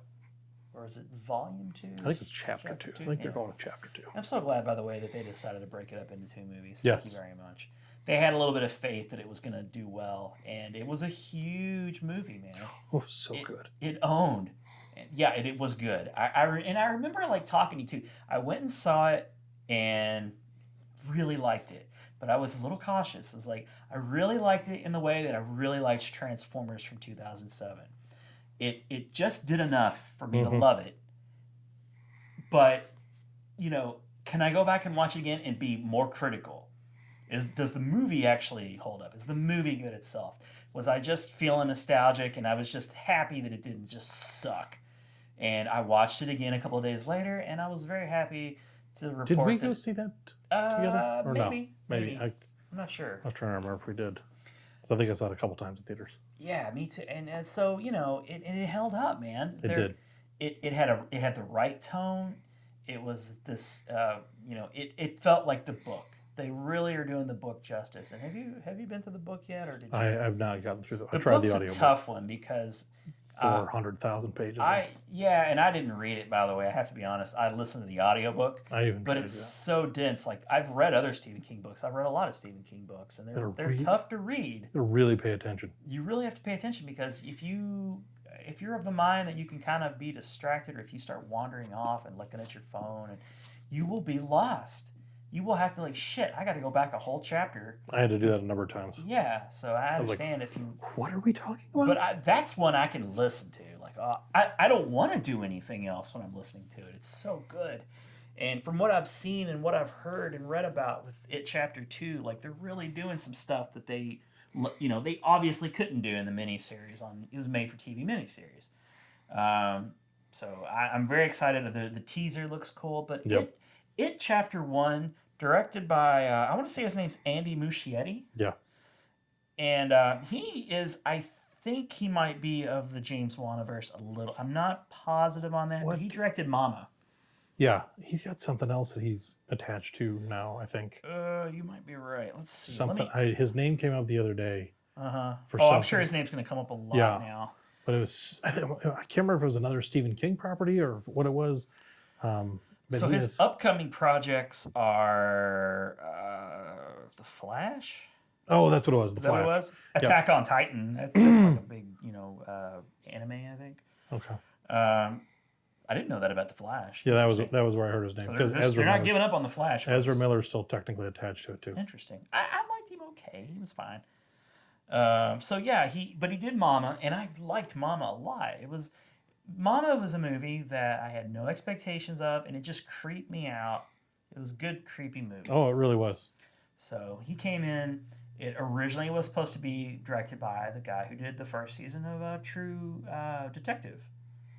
And from what I read and understand, like he came in, he had some ideas, he wanted to do some things, and the studio, I guess, Warner Brothers, whenever you get Warner Brothers involved, you're going to have 50 people. Too many cooks in the kitchen. Too many. And I guess they just didn't like his vision. And a lot of times that would upset me because I think he was really trying to go dark. Yeah. Really dark. Because there's some dark themes going on. There's some very dark stuff in there. You got like child abuse, you got bullying, you got like racial tension.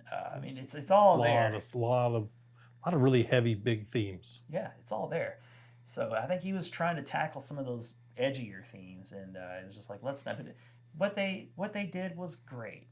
There were some really inventive scares. And that's funny too, because I remember when I saw the first trailer, it feels like it was a movie that you didn't get a trailer until late, which is always a bad sign. I feel like the Solo movie, like the movie's coming out in a month. Here's the trailer. Like you're used to seeing trailers months and months in advance. Because it feels like if a studio really is trying to prop something up, they think you want to see it, they're going to try and get the word out as soon as possible. Right. And a late trailer always feels like they don't have much faith. No confidence in it. Yeah. So when I saw the teaser, and I was like, it looks. I like the way Pennywise looks, but there was an alarming number of jump scare type things going on, and I hate jump scares in movies. It's the cheapest thing in the whole wide world to just startle you with because loud it's noise. not a real scare. Yeah, it's not creepy. It's just startling you. It's like I could walk around your house slamming doors all day, and you're yeah. And that's not scary. Yeah, it only scares you because you're startled. Yeah. It's just your senses working overtime. So there was that bit where Bill he's like he goes down to the basement and he kind of lifts up from the water. Oh yeah. But you don't really see like everything that leads it because everything leading up to that scene was very tense and earned. And he comes up and he does that kind of quick. Yep. But it's disturbing and it's apparent. It is. It's very jarring. But the way they presented it in the trailer felt just like a jump scare. Yep. And I was like, oh man, all right. I mean, you got me. I'm gonna see it, but this, and that's why I when I saw it, and it wasn't that really. It was just really good. Very James Wan-y with its approach. Yep. And like setting up. There really was only one jump scare that I can remember, but it was a good one, and that's the one where Pennywise the projector. Well, no, the one where the girl. She like turns and he's just kind of standing there and grabs her by the neck. Yeah. That was like a true jump scare. That was a true jump scare. But it was a good one. I will No, the projector thing was magnificent. Fantastic. Because they really slowly built it up. Something bad's going to happen.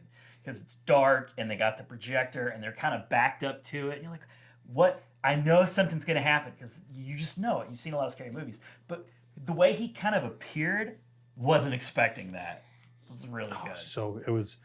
It's funny because when you talk, it's been my experience when you talk to anybody at all about it. Years with in the remake is when you go back and you watch the original. At no point is anybody really in danger. Like they created this air like in the memory of a kid, like I'm scared, so it feels like you're in danger. But really, none of the kids are ever in danger. I think the only guy that gets killed is the guy that kills himself, which we do not advocate. Don't do it. Don't. But that's I think the only death, because I think even the or maybe the kid, the bully kid that grows up and Pennywise breaks him out of the mental institution. He might die too. The bully kid. Right. But in the new, I love the way they handled him in the new movie too. That was kid's a true psychopath. Oh, he totally was. Yeah. And that was where I liked. Obviously they have more room to move bigger budget, more technology, better story writing, all those kinds of things. But if from the inception, from the very first part of the movie, they are not pulling punches. Kids are in danger. A child has his arm ripped off and then drug into the sewer where he's murdered. No doubt. Right off the bat, you're like, okay, It's very jarring again. So, I like that. They're like, you don't see violence in kids. Like I feel like going back to the 80s again, like that, a kid could be in danger. There could be some danger there. Maybe not in a TV movie, but, like there's like, even if it's Goonies, it's tame, it's comedic, but the child is in danger. And for a good long while, you never really saw that. No. We have to protect the kids. Kids got you can make it kind of seem, but ultimately the kids can't get hurt. It's like, no real danger. So when Bill's little brother has his arm ripped off and he's like crying and like Pennywise. And you watch it. Yeah. You watch him. No. See the teeth. It is not. He tries to get away. It doesn't it doesn't cut away and you hear it. No, you see it. So that was insane. And that really lady on her porch just kind of, she doesn't watch the whole thing, but she's just creates that tone where it's like. It's that Derry tone, man. It's something about the adults in Derry, Maine. They're just sort of sleepwalking or something. So that was a really great scene. Set the tone. Of course, you had the projector. I really. There were a couple of silly scenes that. The Eddie scene where the leper. The leper, yeah. That seemed a little silly in the tone. Like I don't know what it was, but I say that. But then there was the scene where he's getting chased through the fence, and he looks back, and there's Pennywise with the triangle-shaped balloons. Yep. That's creepy. And Bill Skarsgård. Is it Bill Skarsgård? Yeah. Yeah. So good. Oh, everything, and he does the smile. He does the smile. He does the smile. In the beginning, when he was talking about like pop, pop, pop, he's so creepy. And he physically manufactures that smile. He makes that smile, which makes it even creepier. And then, because I forget who I was watching. It may have been Bill Hader. I can't remember. It was somebody, but they were talking about Bill Skarsgård, and they were asking him about that movie, like with the thing with his eyes, like, oh, how did was that CGI? Yeah, what did they use for that? Pull that off? And then he just goes ahead and does it, where and it's like, and the guy's like, what the and it's just like even creepier. It's like he so owned that role. They kept him segregated from the kids for so long, so that they didn't know what he would look like and didn't see him, weren't around him. So there wasn't this comfortability. The first time they saw him, they were genuinely scared of him. That's right. They really did keep them away. They did such a good job with that. He was so creepy looking. Bill, and I like him in Castle Rock too. Like he kind of carried that over, and he's just a creepy dude. So big props to Pennywise. Like the kids are wonderful. Great. You got your kid. Wolfhard. Yes, Finn Wolfhard. Finn Wolfhard from Stranger Things. Love that kid. Jaden Lieberher. I've loved him since the first time I saw him in St. Vincent with Bill Murray. He's a fantastic. Is that the kid who's in Shazam? No, that's the kid that plays. It's Eddie something or other, isn't it? I think it's. Or did he play Eddie? The kid who was in Shazam. Yeah, that's Jaden Lieberher. He was in The Confirmation. He was in The Book of Henry. He was in St. Vincent. Jack Dylan Grazer. Dylan Grazer. That's who. Yeah, he played Eddie. You're talking about the kid that played Bill Denbrough. Oh, you know what? That kid was good. Where is he? Where are you, Bill? I like the kid who played Ben. He was great. Yeah.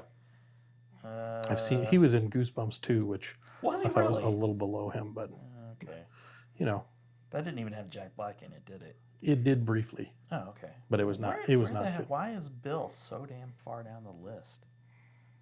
It seems wrong. It does seem. Yeah, Jaden Lieberher. He's been a kid that I've been following for a few years. His name. I don't know why I was looking it up. He's a solid young. And Bill's actor. a tough character because he has a stutter. He's got the stutter. That's a tough ask for a young actor to pull that off. But he did it well. Because honestly, I don't think Jonathan Brandis pulled that off very well. I don't think he did either. Yeah, it was like, seems kind of like a manufactured study, whereas, Well, and you get the feeling that these kids are going places.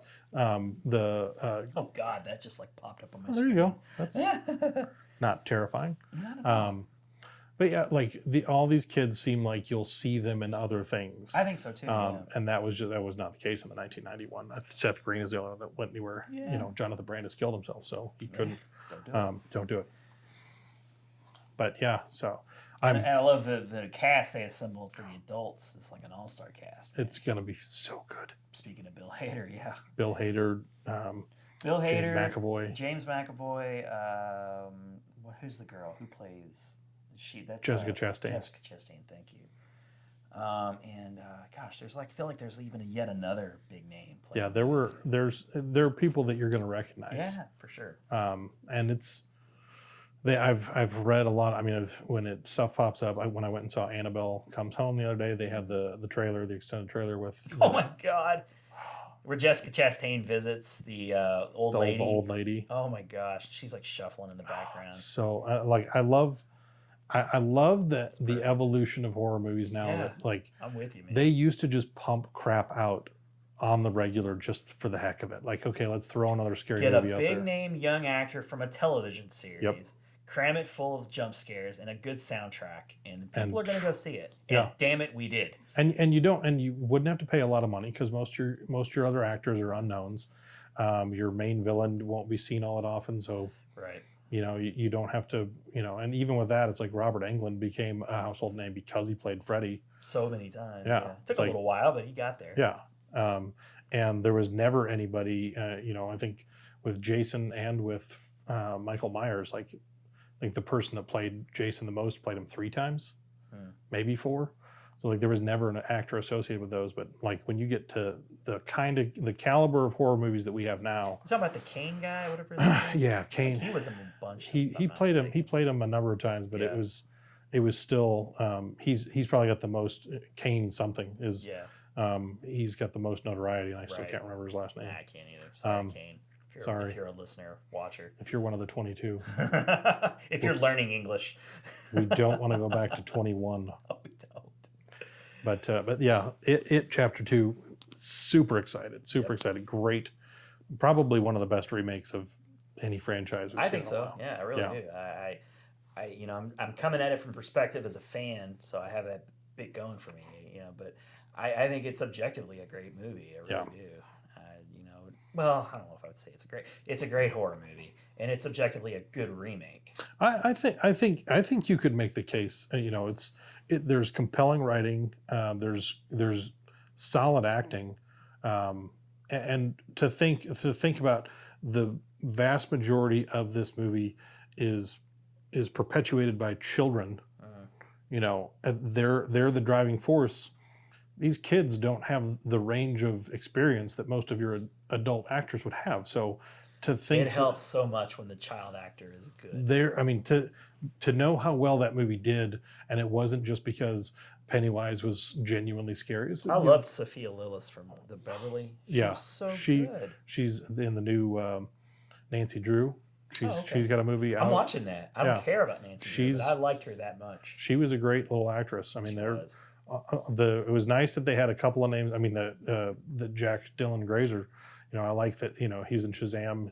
He's got great timing. He'll be going places. Yeah. I think he's going to be around for a while. Yeah, he's got a lot. He kind of played the stereotypical like little germaphobe, kind of like wet, you know, like stick in the mud kind of guy who was worried about germs and stuff like that. That felt like a little bit of a. I would have said he was one of the weaker links of the children, but after seeing him in Shazam, I'm convinced he could be one of the breakout stars. As he's got a sarcasm and a wit that a lot of kids can't really typically deliver on. Yeah, and that's not something to scoff at. He's got some. As long as he it's doesn't like a go little Jonathan Silverman, but I think he could be bigger than Jonathan Silverman. He can shoot higher than Weekend at Bernie's or the Single Guy on NBC. Oh, that's the 2 right there. Yep, him and Joey Slotnick on The Single Guy on NBC. Stop showing off. Because they pop. Pop, pop, pop, pop. Pop, pop, pop.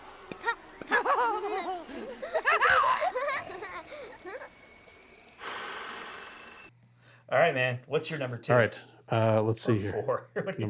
Number 4. Yeah. Working backwards. That's how we do it. Actually, just watched the original of this, which I say original, but even that was a remake. I think it was 1960 something. Okay. The Magnificent Seven. Oh, okay. So the remake that came out. So are you referring to the recent I'm going remake? with the Antoine Fuqua, Denzel Washington. I like that one. That was Chris Pratt. it was a great cast. Yeah, Chris Pratt, Ethan Hawke, Brian. I forget. He was the Asian guy. Yeah, I can't think of his name either. Who was the guy who played Kingpin in the Daredevil? I can't think of his name. Oh, Vincent D'Onofrio. Vincent D'Onofrio was He pretty was interesting great. in it. Yeah, I liked him. They Did you had say Ethan Hawke? You said Ethan Hawke. Ethan Hawke. He was. If you're gonna have Ethan Hawke and a Denzel Washington movie together, I mean, it's gonna be good. Yeah, I was like, okay, Antoine Fuqua, Denzel Washington, and Ethan Hawke. Who played the Mexican guy or whatever? He was pretty entertaining. He was. I didn't recognize him from anything. I think if he's been in other stuff, I'm not familiar with it. Yeah. Same with the kid that played the Indian, the Native American. I don't know if he's been anything either. But it was. I just watched the 1960 whatever with Yul Brynner and Charles Bronson. Oh my God. Watched that not too long ago with the kids, and Caden loved it. Yeah. He really enjoyed it. It was Cool. same kind of thing. It's like not a lot of sets, a lot of dialogue, but It's like the Three Amigos, right? Yeah. Basically. Oh yeah, just serious. Just to like A Bug's Life. Yeah. You're just totally like hiring like a group of hired Outside guns. yeah. Hired guns who have their like little like personalities and idiosyncrasies. And it works. It does. This group. I mean, Chris Pratt, still a huge commodity. Yeah, I really enjoyed his chemistry with Denzel Washington. And Denzel Washington, damn it, he's still so damn good. I think Antoine Fuqua and Denzel Washington could make a movie about anything. Yes. Anything, and it will just be fantastic. He never stops being charming, man. He's got to be like 92 years old by now, but damn it. He did both of the Equalizer movies, did Training Day, even Antoine Fisher, which not one that a lot of people probably still have on their radar, was a great movie. I enjoyed it. I didn't know that. Yep, it was Denzel Washington and Antoine Fuqua. Okay. It was a great movie. And Derek Luke, I think that may have been his first major role. Was Antoine Fuqua, was he the one who did Skyfall? No, I'm thinking of another director. I stopped paying attention to James Bond movies. Well, that was a good one, though. Skyfall was awesome. Keep going. I think I watched Casino Royale with Daniel Craig, and I don't know that I think I saw another one, but I couldn't tell you which one. Well, Casino Royale was actually really good, and then what was the Quantum of Solace? Quantum of Solace was boring. I just like saying Quantum of Solace. Sam Mendes is who I was thinking. Okay, yep. Yeah, American Beauty. And what was that Tom Hanks gangster movie?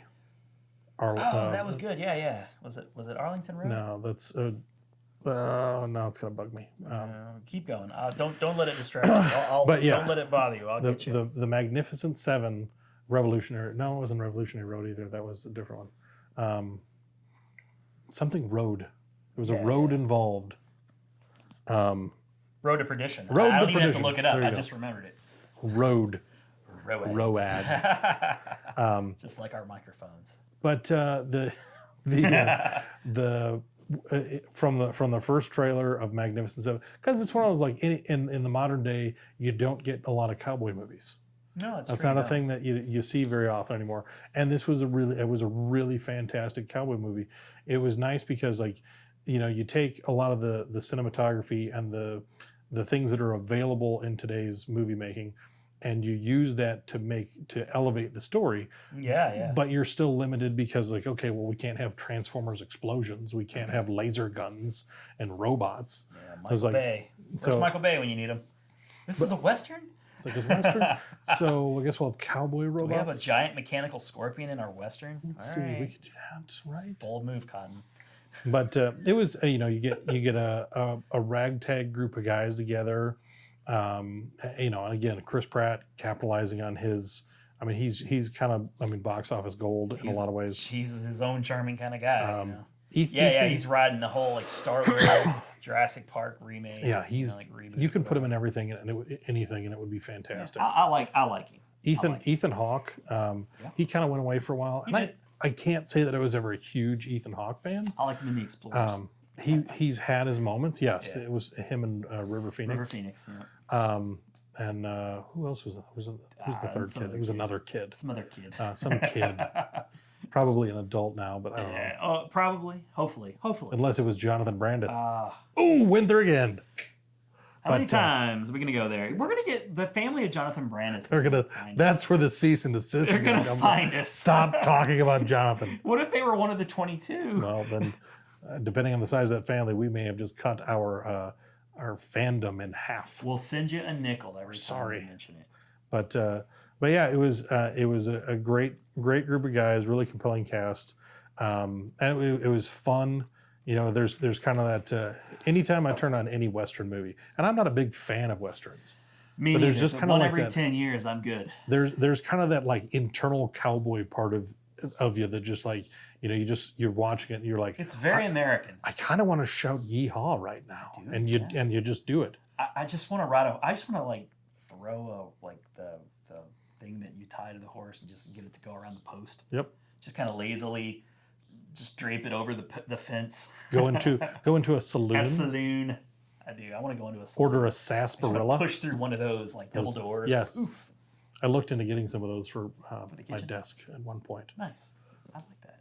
At the Marshmallow Factory? Yes, at the Marshmallow Factory. I don't know if it's in the budget. I was going to pay for it. Okay. I was going to do it myself. And they still won't go for it? No.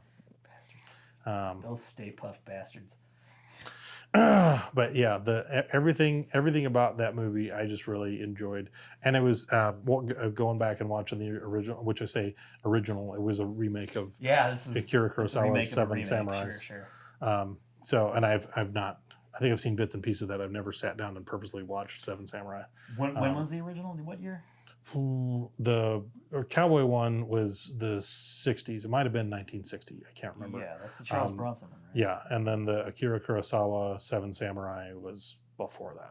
I don't remember the year of that one. Oh, is that considered to be the original? That was the original. Oh, yeah, shit. That was where the Magnificent Seven came from. Okay. So I should have known that. I feel like a bad fan. It's all right. Now you know, and knowing is half the battle. G.I. Jose. Gee, I'm old. Saw that the other I love day. that shirt. I like that. Cool. But yeah, so that's my number 4 pick. Powder Dan ran with an outlaw named July Bully. May he rest in peace. He's dead? Yes, sir. How'd he die?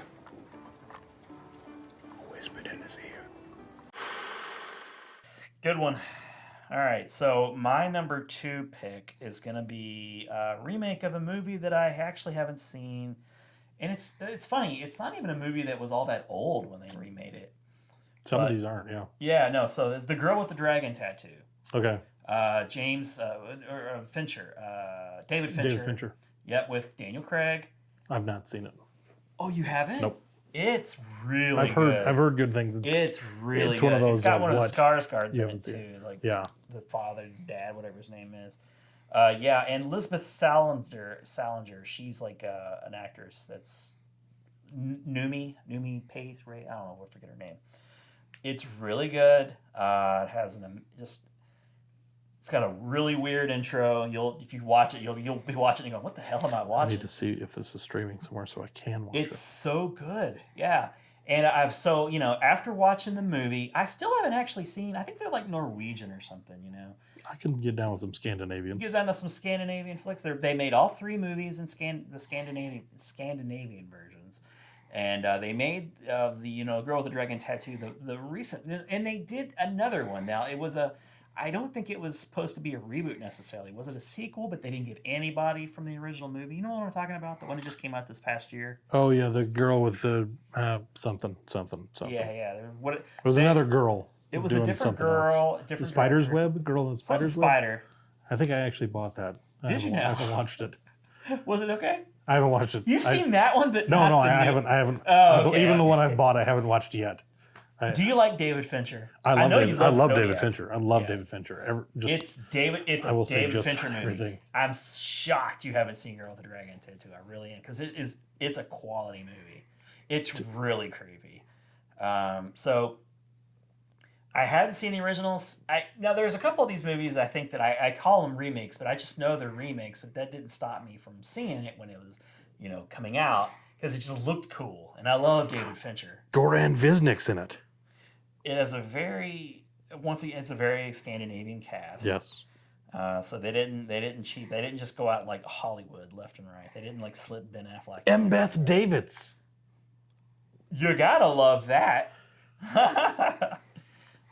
She was Miss Honey. Now, trigger alert. There's a really uncomfortable like rape scene with Elizabeth because that's one of the. The book. I read the book actually because after I saw the movie, it's like I want to know more about the book, and it's really faithful to the book. It's a lot faithful to the book. Now I tried reading the second book, and I just kind of lost interest. So maybe that's why the second movie didn't come out. It's weird. Maybe Daniel Craig just didn't want to do a second one because he's just doing Bond movies left and right, just breaking his body. He was doing that Logan Lucky movie. I like that movie. That was a good movie. Yeah, that's from the guys who made Ocean's 11. Right? Soderbergh. Steven Soderbergh. Yeah, Steven Soderbergh. He makes good heist movies. He does. So I don't know. It sucks because you haven't seen it, so we can't really play off of one another. I can pretend like I said it was a great film. It's a very stylish movie. If you're familiar with David Fincher whatsoever, it's like I said, it's a total David Fincher. The characters are you feel Lisbeth is a really interesting character. She is this. She's from an abandoned home. She grew up in like a girls' home, like an orphanage type thing, I believe. But she was a troubled child. Doesn't really matter. They don't Sister really Margaret's School for Wayward Girls. Yeah, basically. But she's this in the modern during the film. She's like a hacker. She's like a genius hacker. She's someone that you hire if you're trying. She's like a private investigator. Okay. She's got the hacking skills. I believe Claire Foy was in The Girl.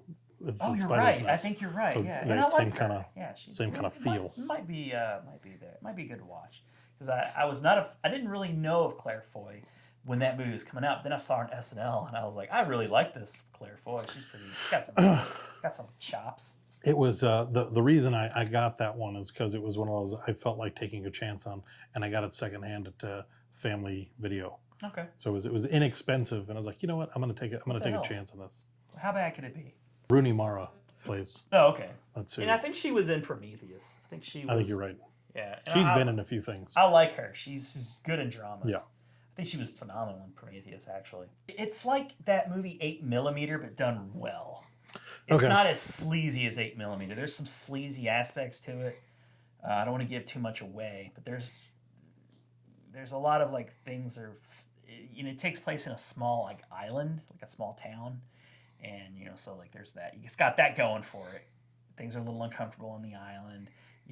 There's a lot of well-to-do people who are left to their own devices most of the time. But here comes Daniel Craig, who is he's a writer. Because they pair up, right? The two of them, they pair up and they investigate. He hires Elizabeth as his to investigate. Okay. Daniel Craig is a writer, but he's kind of something happened. No, he's not a writer. He's a journalist. Okay. And I think journalism is like your source and your credibility is everything, and it gets questioned wrongly. So he gets hired because he's offered a bunch of money to go to this island and investigate this crime or whatever. This because the police aren't going to look into it because it's a small town.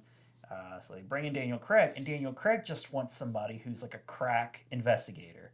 So he is introduced to Elizabeth. So you see parts of Elizabeth's story before Daniel Craig, and you see Daniel Craig's story, but then they converge and they become a team, and then there's like some little bit of sexual tension going on, which they, won't they? Will they, won't they? Spoiler alert, they will. And it's just a cool movie. So I like cool movies. I know you do. Who doesn't like cool movies? So yeah, Girl with the Dragon Tattoo is it's a really cool movie, and it came out I think in the early 2010s. 2011. Maybe.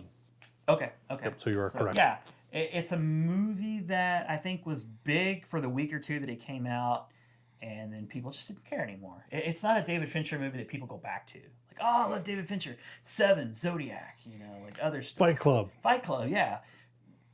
Girl with the Dragon Tattoo, I guarantee people are going to forget that he even did it. But it's all there when you're watching the movie. I'm watching a David Fincher movie. He's a director, which Mindhunter Season 2 comes out in August.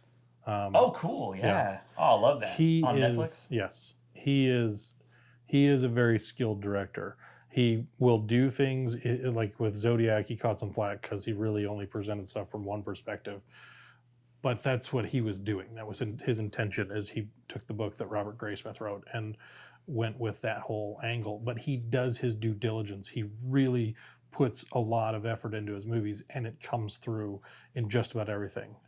He's a real stickler for Panic Room, kind of, but it was. Still, I like that. It was still good. It was. If I had Jodie to pick, Foster. if I had to pick a weakest link, I would say Kristen Stewart. That was the young girl. Yeah. And Jared Leto and Forrest Whitaker and Dwight Yoakam. Oh, you had me at Yoke. Yep. The Yokester. And then I finished it off with Ham. Oh shit! What was I gonna say? Bacon and eggs. When you just said Dwight Yoakam, and I just got so excited. Dwight Yoakam. Excited. And you started to think about Crank. No, David again. Fincher is he reminds me of like an Edgar Wright. He obsesses over he really does. Like panning and His style. Yeah, he's very obsessive. Very meticulous. So like every motion. That's something like I watched a short documentary on David Fincher. It was like it wasn't a documentary. It was a YouTube series or something where they brought it to my attention. It was like David Fincher in his movies. His movies are always fluid. That's what it was. If you watch a David Fincher movie, the camera moves always. He never stays static in position in one spot. The camera is constantly moving, but it's moving with a purpose. Yep.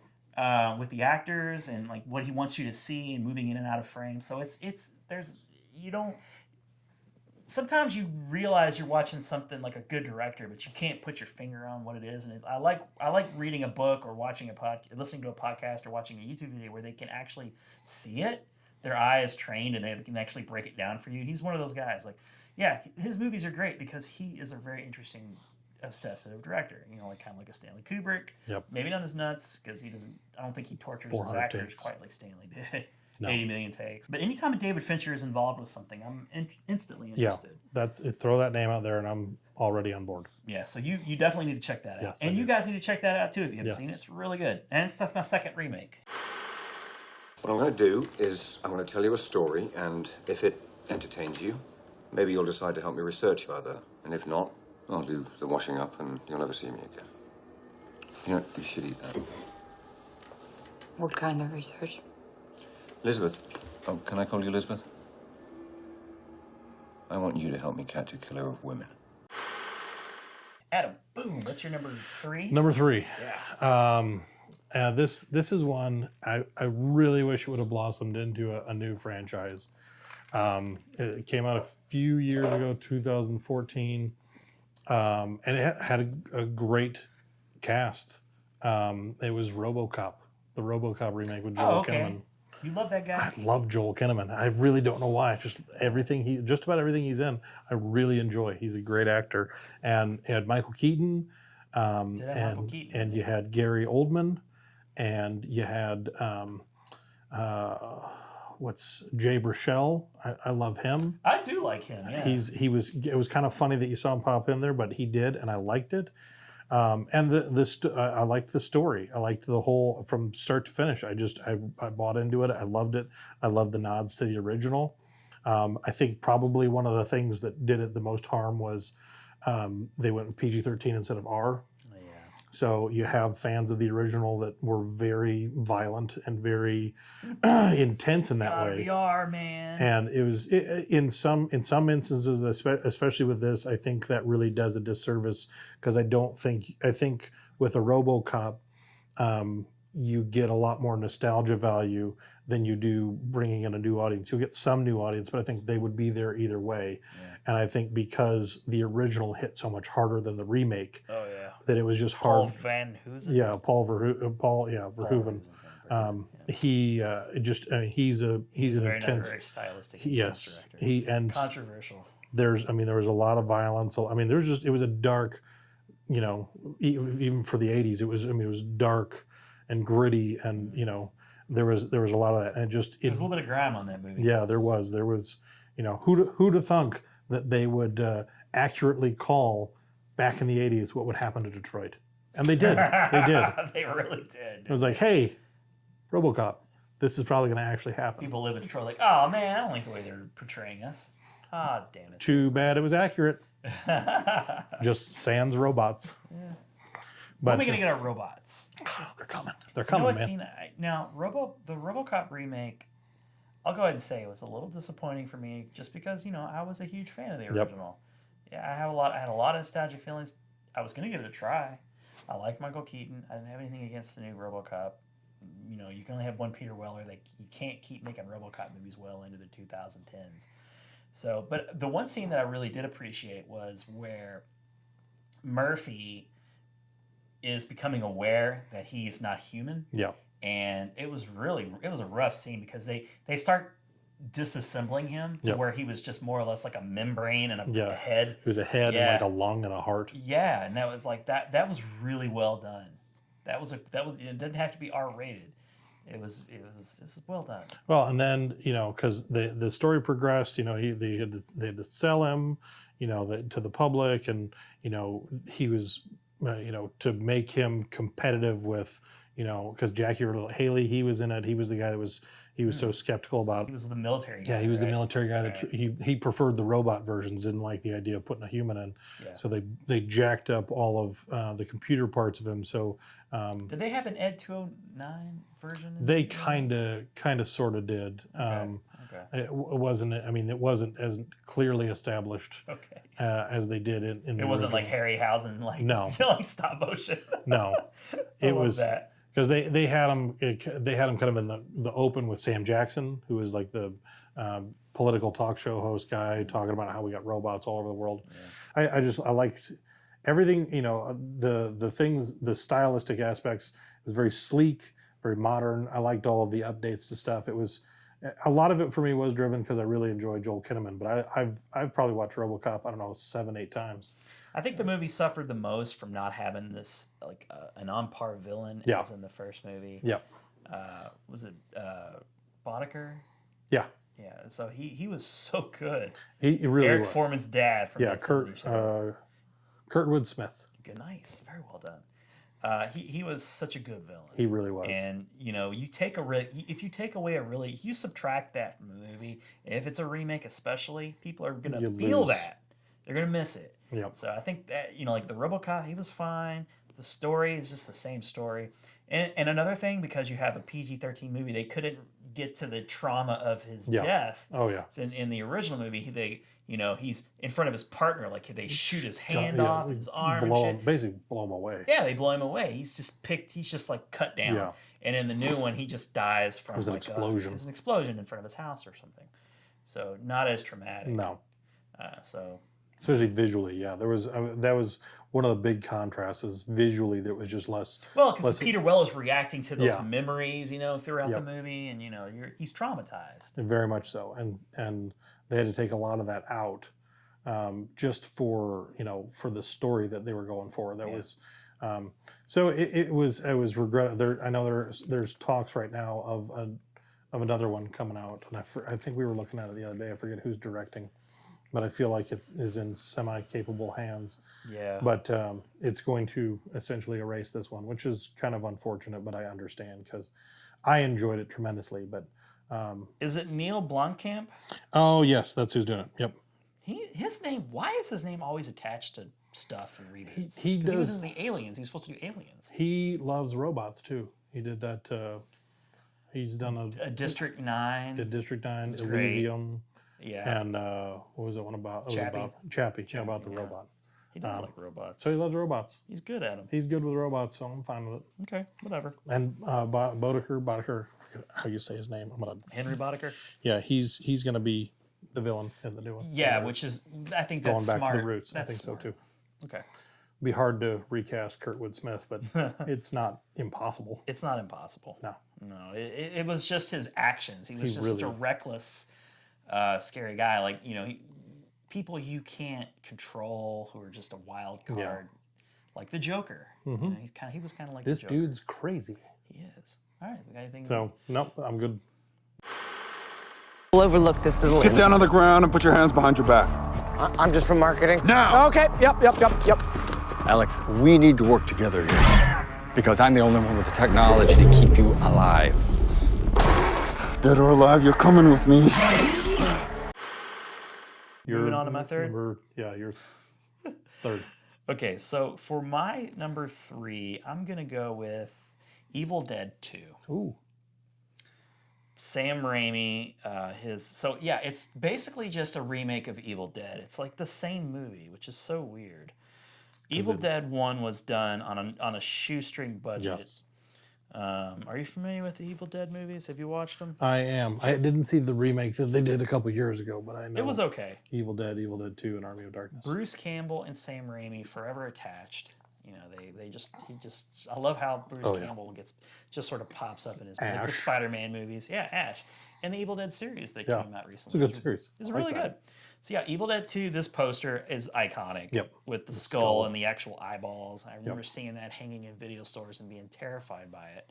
I didn't see Evil Dead 2 until after I saw Army of Darkness, which is a much lighter, more comedic turn. You know, it's Ash, but it's Ash with all the catchphrases that you know, the boomstick. This is my boomstick. Yeah, you know, like groovy and like back in time. Kiss me, baby, and all like yeah. So like, and he's more established at that point. He's a hero.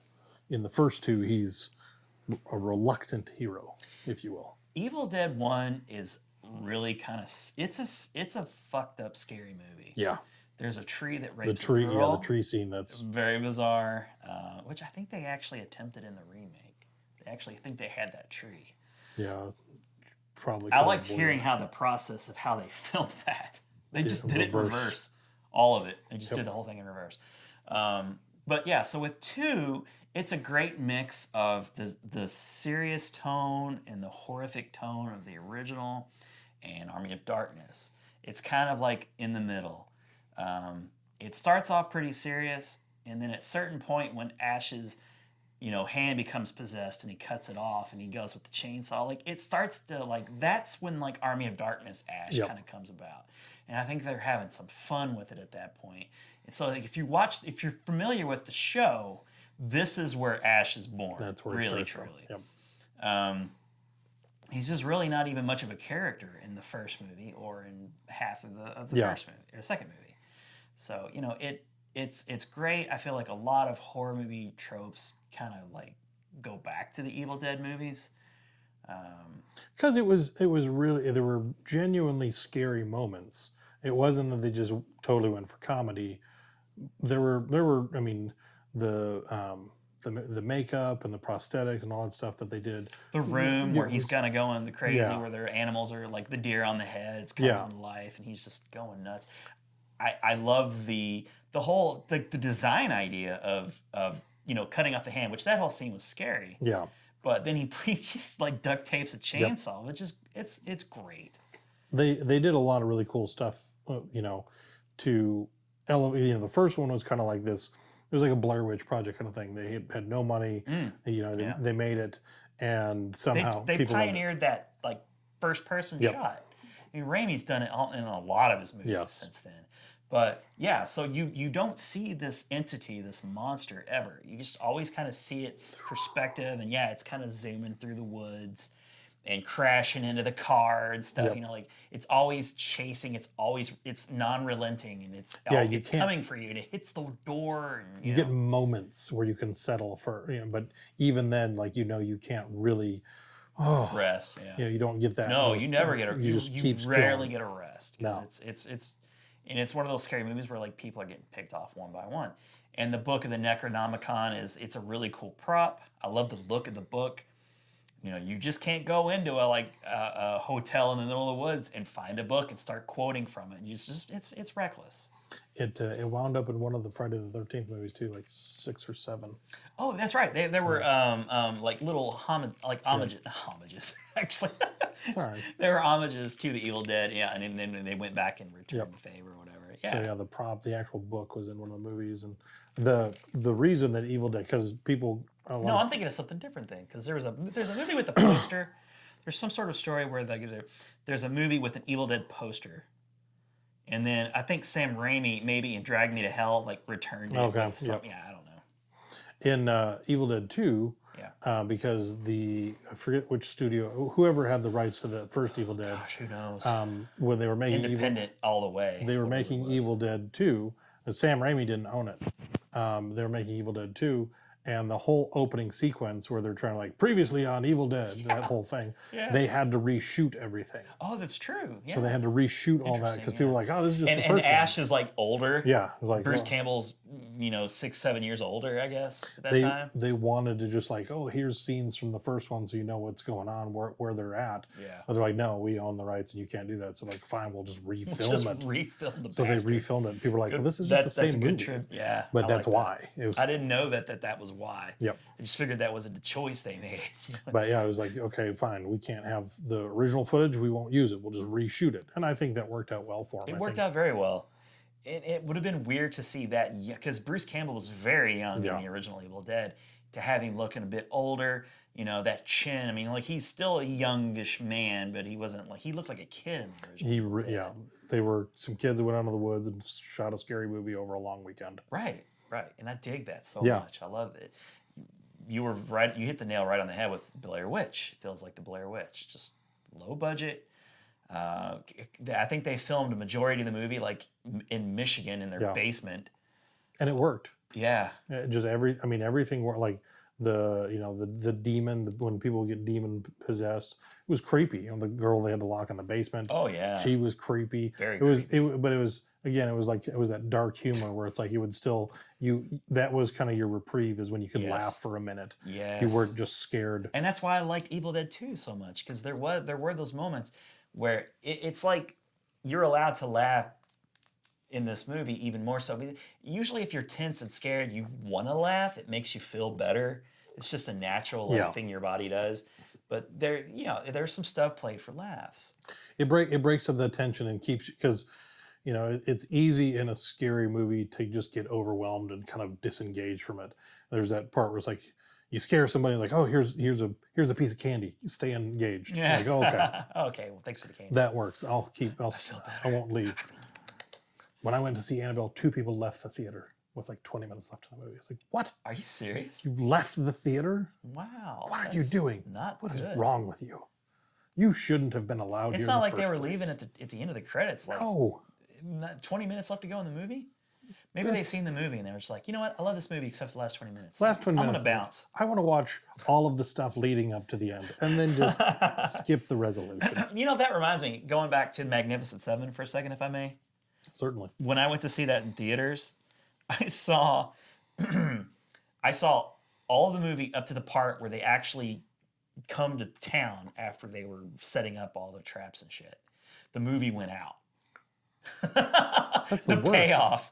That's the worst. So what happened was there weren't a lot of, there was like 16 people maybe in the theater, and so the sound was still going. The picture goes out, and it wasn't like a Sopranos thing. Like, we knew there was some technical issue going on, and you kind of sat there, and then the sound went out a few moments later. We're like, okay, we're just sitting here in the dark, all of us together.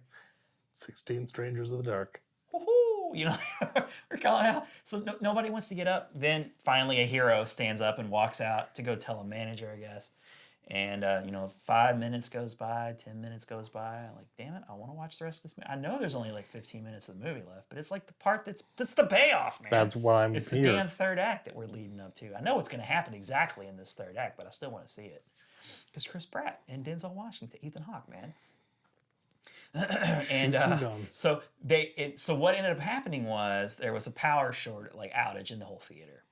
So they couldn't just get it back up and going. They offered us free tickets, and I left not seeing the end of the movie. That's a hard one. Yeah, I ended up seeing it on like Blu-ray later on though, so that's fine. And you know what? I called it. It was like exactly what I thought it would be. Anyway, continue. Whatever you were talking about. I don't even remember. Evil Dead. Evil Dead 2, folks.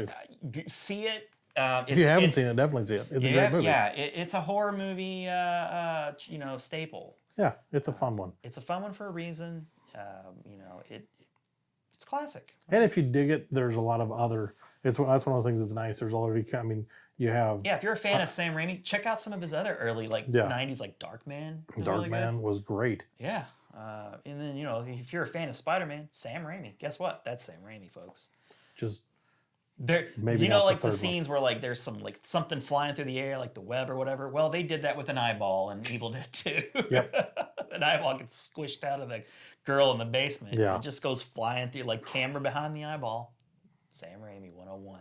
There's a lot of blood in the second one. Yeah, there is. I like when he has his little freak out moment. That one image that's just gonna burn in my head of Bruce Campbell, like Yeah, it's like a wide angle. Yeah. They're just like right up on his face, and his eyes are bugged out completely. And you're like you said, he's freaking out. Yeah, it's great. He's so good. Bruce Campbell's a national treasure, He really especially is. in this movie. Briscoe County Jr., baby. Can't beat him.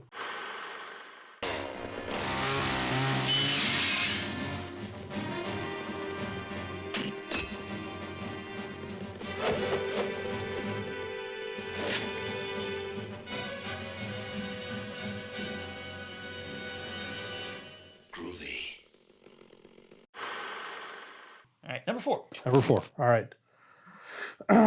So this one, I'm gonna switch gears. Switching gears a little bit. Let's take it. Take it down to third So I had 12th gear. That's when we kicked it into 12th gear. Two brothers. So I had RoboCop, I had Magnificent Seven. Yep. Kind Some of action. Some action movies. Yeah. This one, it might surprise you a little bit, Okay. but I enjoy this movie tremendously, and I enjoy the original, of which it was remade. You've Got Mail. It was a remake of The Shop Around the Corner with Jimmy Stewart. I genuinely enjoy You've Got Mail. I will watch that movie. I'll be sitting there. That movie was manufactured in a lab. It was guaranteed to be a pleasing movie. And it is. It's just fun. You're watching this movie and you're going, damn it, they're manipulating me in every way. I know that every bit of dialogue is just made to be cutesy. Mm-hmm. It's Meet Cute the Movie is what they should call it. It's just fun. I And love it's Tom nice. Hanks and Meg Ryan. I mean, they did it 3 times. They got us 3 times, Oh, folks. I mean, Sleepless in Seattle, Joe versus the volcano, and then You've Got Mail. You've Got Mail. It's cute. It's a cute movie. It's got. I mean, it is. You got Greg Kinnear in the mix. Yeah. He's a likable fella. Always. Yeah, it's just like Steven Zahn. Steve Zahn. Steve Zahn's in it. He's great. As the concerned. He works at the shop around the corner. Yeah. With Meg Ryan. Long hair. In a role that you don't normally see him. Yeah. Very small role. Yeah. Dave Chappelle. That's right. Dabney yeah. Coleman. Oh, Dabney Coleman as his dad is great. That's fantastic. I love it.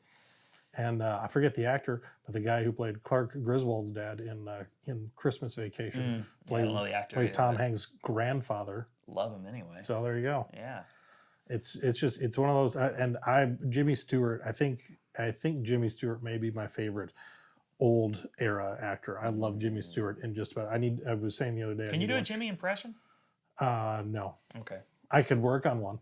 You should work on I'm gonna do that. I'm gonna do that for you guys. In episode 12, it's gonna have. I'm gonna have Jimmy Stewart. It's gonna have a Jimmy Stewart. I'm gonna impression. dedicate some time to this. So I feel like a lot of people used to do Jimmy Stewart They did. impressions, but you don't see it much anymore. He's from a bygone era. He is. By God, he's from a bygone era. And I was just saying the other day, I need to watch more of his westerns. He did a number of westerns that I've not seen. But I've watched a number. He did a number of films with Hitchcock. He's in my favorite Hitchcock movie, Rear Window. Oh yeah. Shop Around the Corners. I mean, it's basically a very similar story without the internet. Well, yeah, without the internet. sponsorship of America Online. I think I even appreciate that just kind of as a punctuation mark to where this particular movie fits in time. It really does. It will It's never super dated. like You've Got Mail. It's like the title is You've Got Mail, and it's just that little audio file. And every 20 minutes, you're looking at the America Online screen and logo. and you hear them dialing up. It's just great. Like It's this is just a wasted 15 seconds of movie. and it's just. But I like they're reading the emails, but they're narrating, and then Yes. Tom Hanks and Meg Ryan are so good at that kind of thing. And you have Tom Hanks knows that she's shop girl, but she doesn't know that he's whatever his name is. Fox. Yeah. Something Fox. It has to do with his address. I forget what it is.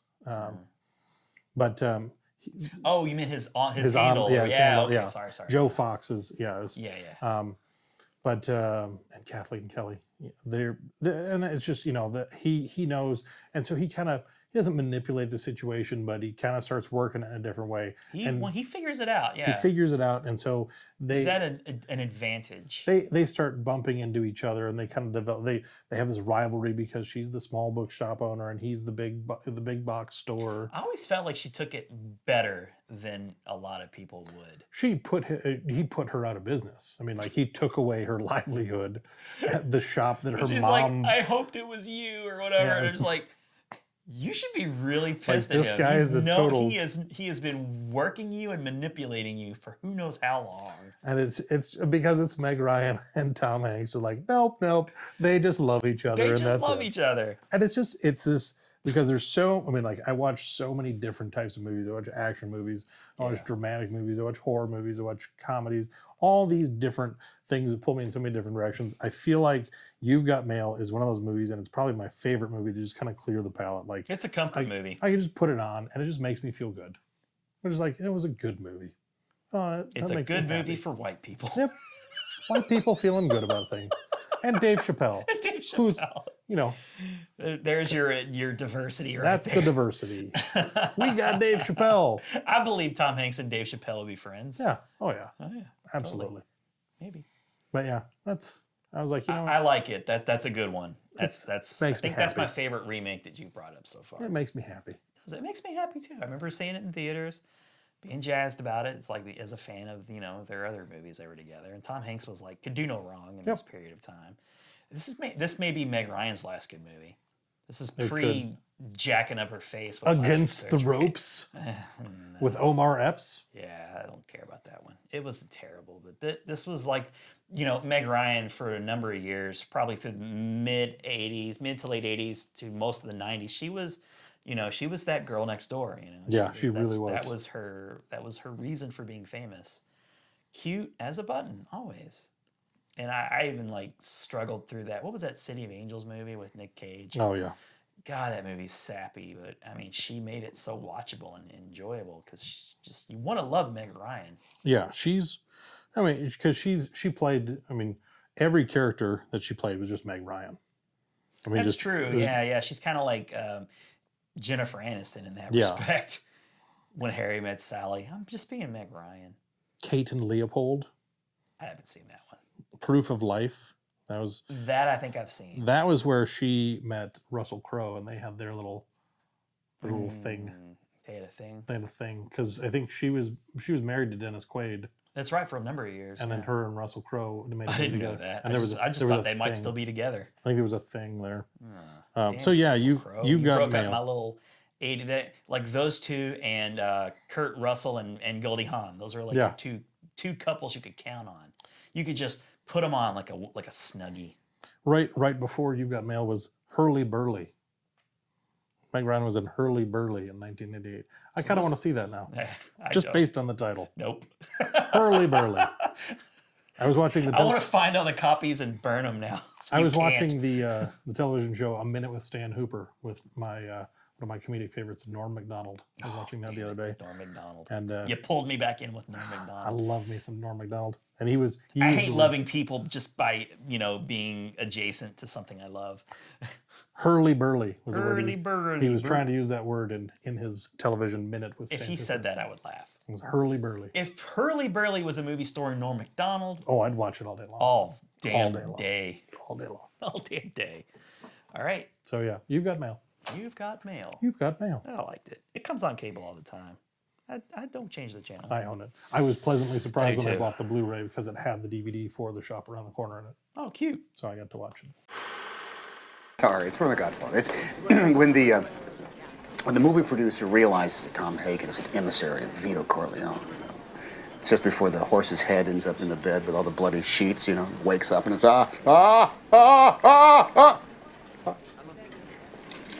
Never mind.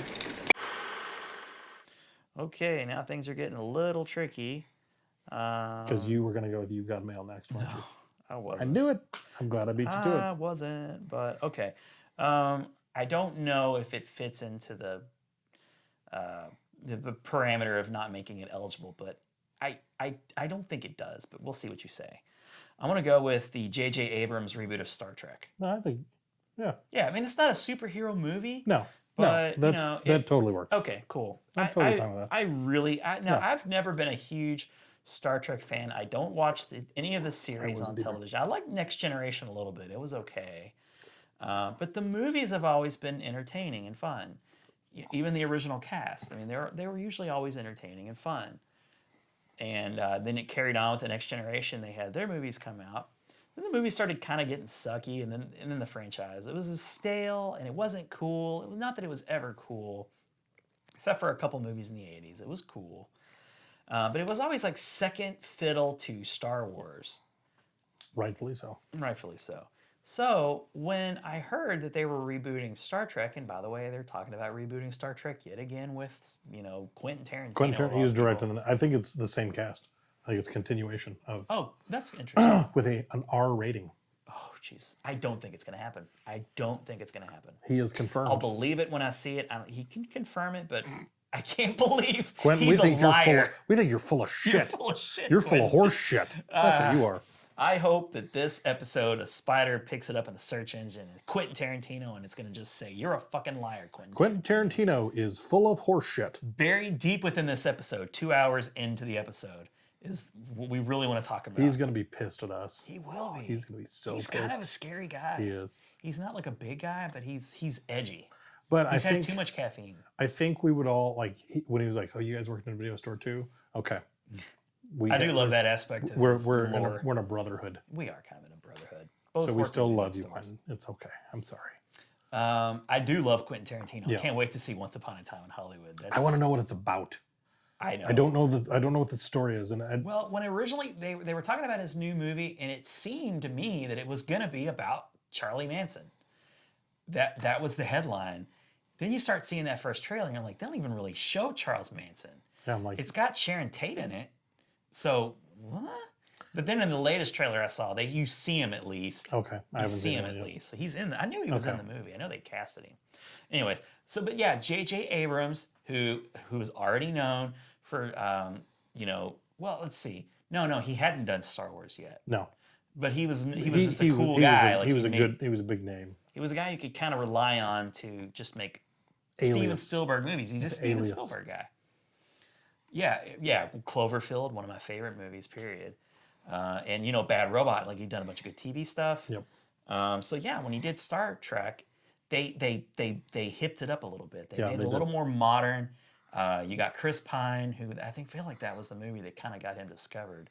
He really wasn't known. He had a Chris Hemsworth appearance. He had been around, but he hadn't really made a good name for himself. Right. Okay. That makes. I can buy that. Now, who's the guy that plays Spock? I forget his name, but he was in Zachary Quinto. Yeah, Zachary Quinto. I like him. I've he always was a good liked Spock. him. He was in that show. Was it Heroes? Yeah, he was good in that. He was the bad guy in that. He was a good bad guy. So he played Spock. So right off the bat, you got two great castings of those two guys as Spock and Kirk. Really good. But then you get who played Bones? He was Carl Dredd. Urban. Yeah, he was great. Unfortunately, you got the little Scotty guy. He died recently. That's sad. The actual Scotty guy? No, the younger version. You're talking about. It's because Simon Pegg played Scotty. You're right. Yeah. I'm thinking of the little Russian guy. Yeah. I'll think of his character and his name. Sorry. Yeah, so he passed away, unfortunately. Yeah, Simon Pegg was a great casting as Scotty. And it was fun. The action sequences or action, there was a lot of action in it, but there was still there was a bit of scientific, thing. There was the time travel stuff, which I think some people had problems with, but it allowed him to actually get Leonard Nimoy to pop up in the movie later. Anton Yelchin. That's the kid's name. Okay. I'm gonna see who he played. Figure out the actual Star Trek character that he did. It was like Chekhov. Chekhov. Yeah, that's right. Yeah. Okay. There we go. And to me, he was never like the central reason. He was probably sixth in line that I was interested in. I love just about everything he's done. And the villain was a guy who was in he was the Incredible Hulk, the first Incredible Hulk movie with Ang Lee. Eric Bana. Yeah, Eric Bana was the villain. He was really good. And Zoe Saldana. Did you say her already? I may have missed. I didn't know, but she played Hora. Yeah. And she's great. Hey, you want to make a lot of money? Just paint Zoe Saldana. Paying her a different color and slap her in your movie. Make a shitload of money. I love her. I love her a lot. She's But you know great. what? She wasn't painted in The Losers. The movie was great. It was Didn't great. make any money though. No. They should have painted Jeffrey her Dean green Morgan. or blue or something. Avatar. So yeah, so I love a Star Trek movie where they slip in some Beastie Boys. Yeah. You can't go wrong with Beastie Boys. No, Ever. not at all. So yeah, it's an origin movie. They're all younger. You get to look at you see Kirk being born with Chris Hemsworth. He was the captain of the ship before, and it was a very, very effective reboot of a very popular and beloved franchise. John Cho, he was Sulu too. He was Sulu, yeah, and he was Cho. good from Harold and Kumar. Yeah.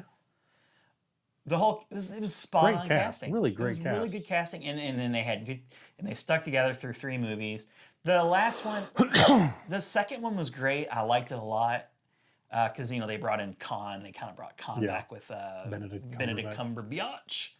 And Alice Eve, they had her in there, the second one. Yeah, people are upset because she just got nude suddenly out of nowhere. But if you get Alice Eve, I mean, why not? I enjoyed it. Yeah. I thought it was. I didn't see what people's problem. No, keep her clothes on. Yeah. What is that? Oh, come on. Let's not be Come gratuitous, on. fellas. Take your shirt off, Chris Pine. Let's make this even. There we go. So yeah, the story was good. The action was great. Casting was phenomenal. The directing was JJ, so you're gonna get some lens flares, but you're gonna get some good shit too. Yeah. Who was the captain who recruited Kirk on Earth? He's in stuff too. I like him. I like him in a lot of things. He's a very Dennis Quaid-like He's character. one of those guys you'll just see all over the place. Yeah, he's in a lot of stuff. He played the president in the second National Treasure movie. Oh yeah. He was in that awful Stephen King adapted Netflix movie where there's a girl tied to a bed and he dies of a heart attack. Yeah. She's chained there. Is it Carla Gugino? She was, yeah. I like me some Carla Gugino. She was in Sin City. And The Haunting of Hill House. Was she topless in The Haunting of Hill House? I don't think so. I win. You did. So anyways. But Henry Thomas was in The Haunting of Hill House on Netflix. Stupid turd. Human piece of shit. Yeah, he's a big white dog turd. My favorite ever description of ET. Damn you, Henry Thomas. Star Trek. It feels kind of cheap because it was such a big movie. It was huge. And I'll be honest. I never watched any of the shows. I don't know why, but I have some frame of reference for Deep Space Nine. I feel like that was Now that sounds interesting because isn't that one where it's like a truck stop kind of? They're not really voyaging anywhere. They're just in a station.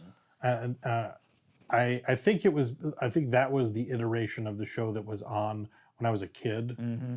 So it was when I was I never sat down and watched episodes. I just feel like whenever I was watching other shows, they were either preceding or coming after. So it was that's what you think of Star Trek when you think of Star Trek. It's Deep Space Nine just Next Generation is. I mean, because I'm a few years older than you, so that makes sense.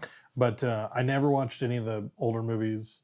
Oh, really? No. You haven't seen any of the first original. 3? Nope. First 3 are great. Haven't seen First any 4 of are those. really good. Haven't seen any of the Picard and all his crew. Haven't seen any of those movies. And for the longest time, I didn't see any of the new ones until after all 3 were already out. Okay. And I finally just said, you know what, I'll check these out because I feel like I could actually enjoy these. And I went and I watched them. I was like, yeah, these are fantastic. I didn't the part where Chris Pine was riding a motorcycle. I'm like, what the fuck is happening now? They decreased in value as they progressed, and not so much so that you would just say, "Man, screw it, I'm not watching this." I thought, but it was enough to. I actually thought 2 raised it a bit. It does that thing in sequels where the first one's good, really good, and then sometimes you'll get that Terminator 2 or Aliens effect where they really up the ante in the second one, and it's better. You got Benedict Cumberbatch, so you're taking it yeah. up a notch. You can't complain. What are you complaining? You got Doctor Strange for crying out loud. So yeah, Sherlock. Star Trek. Focus. Xenolinguistics. You have no idea what that means. Study of alien languages, morphology, phonology, syntax. Means you've got a talented tongue. I'm impressed. For a moment there, I thought you were just a dumb hick who only has sex with farm animals. Wow. Not only. What's your final pick? My final pick. Your numero uno. Numero uno. And I watched the original of this one today as well. Okay. I think because it's just it's one of those. It's funny because it's not necessarily like my favorite movie of all time or even my favorite franchise, but it's just such a good movie all around, and the original was as well. Ocean's 11, and it's I mean, so Ocean's the original had Frank Sinatra, and, Joey Bishop, Peter Lawford, Dean Martin, Sammy Davis Jr. Yeah, right. had the Rat Pack the guys. Rat Pack basically. And then the Norman Fell, who was Mr. Roper. Now I actually heard that movie sucked. Like wasn't very good. It's one of those where they were marketing the Rat Pack, and it's the outcome of it is much less appealing. It's one of those. It was made in 1960. And you're at the height of the Rat Pack popularity. They cater to a lot of that. Sure. It's not a woke. No. We talk about watching movies from a long time ago, and you can't look at it through 2019. Dean Martin, he plays a lounge singer in a casino. Stretch, yeah. So all that they were all in the same military unit. They're going to rip off these 5 casinos. They do so successfully. Just copious amounts of alcohol constantly. Yeah, everybody's smoking, everybody's drinking the whole time. It's one of those where it's like it fits with the 1960s motif that there's not a lot that happens. So it's one of those like when people watch the one with George Clooney, Brad Pitt, that whole. I mean, it's a cast of a lot of big names. And a lot of big personalities that come together in really interesting, fun ways. And Steven Soderbergh is fantastic with heist movies. Yeah. I mean, just like that. When that came out, I was like, oh my gosh, this is to manage this level of cast. And even like the second tier guys, Casey Affleck, Scott Conn, all of those, the Don Cheadle, Bernie Mac. You've still got so many big names and so many big personalities. I love John Cheadle's that accent that he puts on. The Basher. Yeah. I mean, every part of that, and really, I didn't care for the second one as much as I did the first. Did you say Matt Damon? Did you shout out Matt Damon? I don't know if I did or not. Okay, he's in it too. Matt Damon is in it. I love that he's kind of the the young new generation. He's the anxious kid who wants to get in with the gang. The old Linus. Yep. But his character really progressively gets. Yes, he gets more integral and more entertaining and has more responsibility. Mm-hmm. And so it's such a good, capable franchise. Even by the time you get to the third one, which really doesn't have a whole lot of point to it, they just brought in Al Pacino, and it was a good movie. I liked it better than Ocean's 12. It's even the worst Ocean's 11 movies better than 60 to 70% of other movies. And I was skeptical when they said they were going to do Ocean's 8. I didn't see it in theaters, but I picked it up. Was Julia Roberts in the second one? She was. Okay. Yep. That was a weird little thing they did where she kind of played Julia Roberts, the non-celebrity, but then they also kind of hinted that they had Julia Roberts. They pretended that. Like, oh, Tess looks just like Julia Roberts. It was kind of this weird, sort of breaking the fourth wall, but not. So it was kind of a weird device. And I didn't like, because one of the things that always drives me nuts about a movie like that, especially because the first one was so well done, is if you're following along, you can see what they're doing. You can, it's not like you have to figure it out. But in the second one, I didn't like because the whole thing was they had to steal that egg. I did enjoy the French guy though. Oh, he was great. He was the one man foil to their team. Oh, I liked because he normally plays a pretty dark character in the things that I've seen him in. Really, I don't know if I've ever seen him in anything else. I've seen him pop up in a number of other places. He was in the most recent Bourne movie actually. But he usually plays a really dark guy, and it was more of a fun thing. And I liked how they toyed back with him. But I didn't like in the second one where, oh hey, here's how we beat you, and you had you weren't privy to any of those. Oh, they got on the train. That's how it was like. It's cheap. It's one of those cheaper. Yeah. I don't like that as much. It was like, okay, well, I didn't see any of that, so I couldn't know how you guys did this. Yeah. And I was like, and I appreciate you took me down one path while you guys were going down another. But I was like, at no point did I have a vantage point to see, oh, you're going over there. Oh, I wonder what they're doing. Yeah. Like, nope, it was just, oh, here's the reveal. It's like, oh, you did a bunch of stuff I just couldn't see. Okay, right. That kind of takes away from that heist. It doesn't, it's it's enjoyable, but it's just not as good as the first one. You when you get to follow, because I feel like they went back to it in the third one. Like you get to follow along with what they're doing, so you're privy to the things, and you can see how things are unfolding, and so you're right there with them. And I feel like when they distance you from that, like you're just separated. Like, oh, okay, well, I'll wait for them to tell me how they did it. Yeah. It's like when they keep you involved, it just makes the movie feel, like because at that point now you're really involved and things just not going wrong. Yeah, it's like okay, well, now we know it's supposed to happen. What little hiccups in the plan are we going to get to see them wiggle their way out of? That's kind of the fun of the movie. If things just went perfectly, you're just like, oh, okay. Yeah. That was anticlimactic, I guess. Cool, they stole a bunch of stuff. Good for them. Good job, guys. But and then because I wouldn't say I was skeptical about Ocean's 8. I still haven't seen it. It had been so long since Oceans had been a thing. And it was almost like that was kind of a reboot in and of itself, because it's kind of was, yeah. It was, I mean, a whole new generation. But it's loose, it's tied. It's tied to it. They reference Danny and they reference all that stuff, so they give you nods back to it. But there's one big reason why I haven't watched it. It better not be because of Sandy Bullock. Sandy Bullock. We know someone who probably enjoyed it quite a bit. Jerry it's his favorite Oceans movie. Raves about it. Raves. Won't stop. You won't start talking about Oceans, it's going straight to 8. Skipping 11, 12, It's his favorite heist movie. Yeah. But is it? Now, is Soderbergh involved in the Ocean's 8 at all? I feel like he was. Okay. Maybe as a producer. I think yeah. I don't think he directed, but I think he was involved in some capacity. Because I really enjoyed, they put together a fun new cast with Sandy Bullock, Cate Blanchett, Rihanna, what's her face? It's in all the American Horror Story movies or shows. Oh, Sarah Pauly. Yeah, Pauly? Sarah Pauly. Yeah, she was in it. She was good.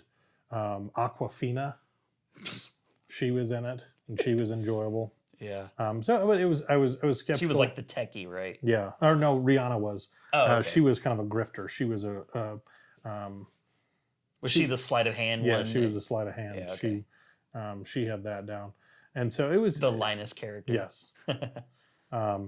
If you took Linus made him Asian, then that would be Aquafina. I don't know why I didn't see this movie. And a woman. Oh, gender swap. Gender swap. If you took Matt Damon and made him an Asian woman, same character. Other than that, same thing. Same thing. Same thing.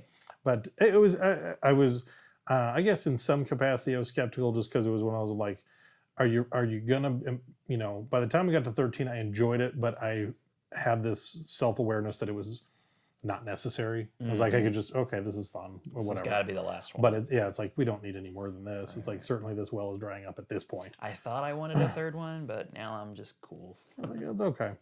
It's like having that third or fourth piece of pizza. Yeah. You're like, it sounds good, but then you're eating it and you're halfway through it and you're like, why'd I eat this pizza? And then I'm like, I shouldn't have 5 and 6, but then I do.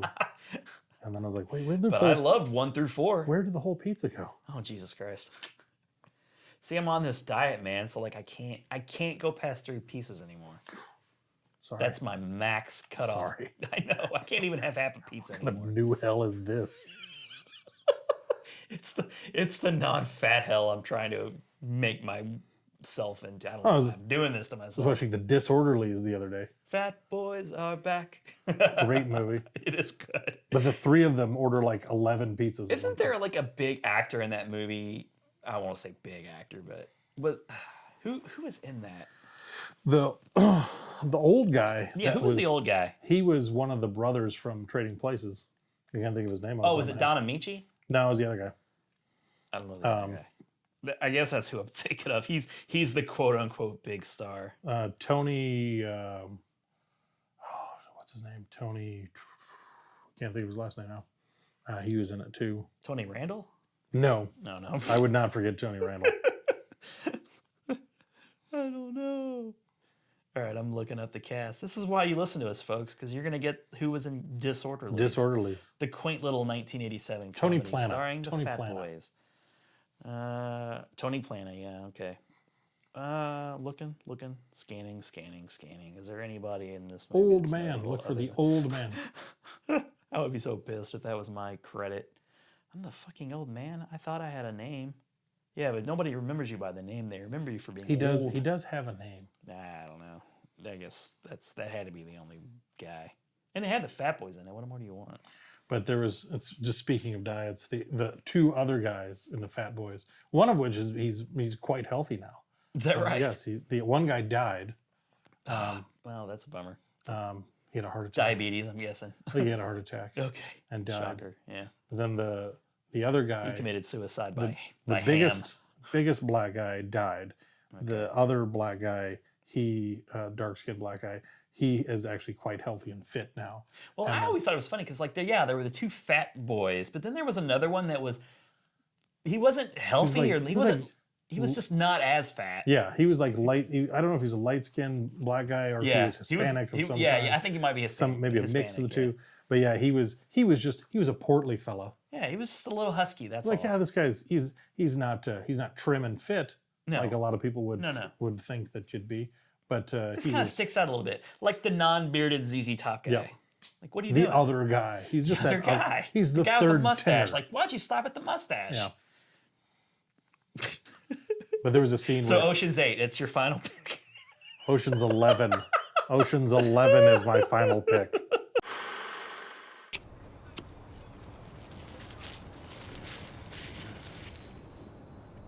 I hope you were the groom. Ted Nugent called. He wants his shirt back.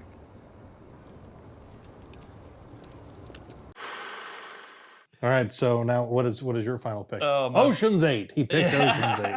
Damn We it, had a little overlap How there. did you know? My final pick is the 1982 John Carpenter flick, The Thing. The Thing. Yeah. That was on my list too. I had to pick it. There were other choices, but I'll just save them for another time. I need to go back. It was one of the ones I kind of wanted to rewatch for this. It holds up insanely well. Does. And they had a remake of that even, but it was just okay. It was fine. I think I vaguely remember that. I just vaguely remember too. But the first thing is, it's like a master class in a horror movie. I have a lot of horror movies in my list. I didn't even just notice that. Look, 1, 2, 3 horror movies. It's. I mean, what can you say about The Thing? I love that. Well, first of all, the effects in the movie, the practical effects and the makeup and stuff of the monsters. I watched that and like I still don't even really know how they do it. Because there's the scene where they're genuinely terrifying. Yeah, really upsetting. It's upsetting. Yeah. Because there was a scene where they're doing like the autopsy, and he goes to like take the scalpel to his chest, and his chest just like opens up and then bites down on his arm, and and then is like something like his head disconnects from his body and it grows legs right there in front of you and scurries away. But it's great because it balances this tension. Like there's the horrific scenes like that, real kind of, this is the kind of movie, it's the kind of scene where a lot of movies just build their whole movie on nowadays. But the movie starts out, there's a cast, they're all in this research facility, but there's a lot of tension already between the cast members. So there's Kurt Russell, who played the old guy Wilford Brimley. Yes. He's in it. And Wilford Brimley and Kurt Russell are the two that I remember mainly the most. But yeah, so like there's this kind of, I think they're at the end of their tour, like whatever the grant, how much time, they're kind of at the end of it. So there's this bit of a hostility and tension between the crew, and they're in the Arctic, so they're kind of stuck with one another. They only go out to work and then they come back in and they're stuck. So they get the distress call or something from another research facility, and that's where the alien, I guess it's an alien, right? It has to be an alien that we, I don't know if they ever really just say it, because it's buried in the snow. They find it buried in the snow, but it has to be an alien. It just has to be. The scene, like with a dog. Yeah. It's cool because you don't really ever get to see what it does until a good bit into the movie. Yeah, you've been watching for a while. Right, because there's some sort of alien parasite. There's a thing. There is a thing. Very good. And that the dog is, because you hear the dog's like, "Rrr, Yeah. You know, and then so the dog is now the part of- parasite is taking over the dog, and the dog's just sort of creepily like it's a good dog actor. Dog's just wandering in and out Jed. of rooms. Jed is the dog thing. Jed. He's uncredited though. It's a credit. He gets a name. He's uncredited. But the disorderly just gets old guy. Keith David also in the movie. Oh, love Keith David. Yeah, Yeah. that's right. He and Kurt Russell were the only. Spoiler alert: they were the two last. And just in connection to something else. Yes. Richard Mazer plays Clark. Oh yeah. He was in. He's the dad in Drive. Is it? License to Drive? Isn't that who it is? He's also in the 1990 It.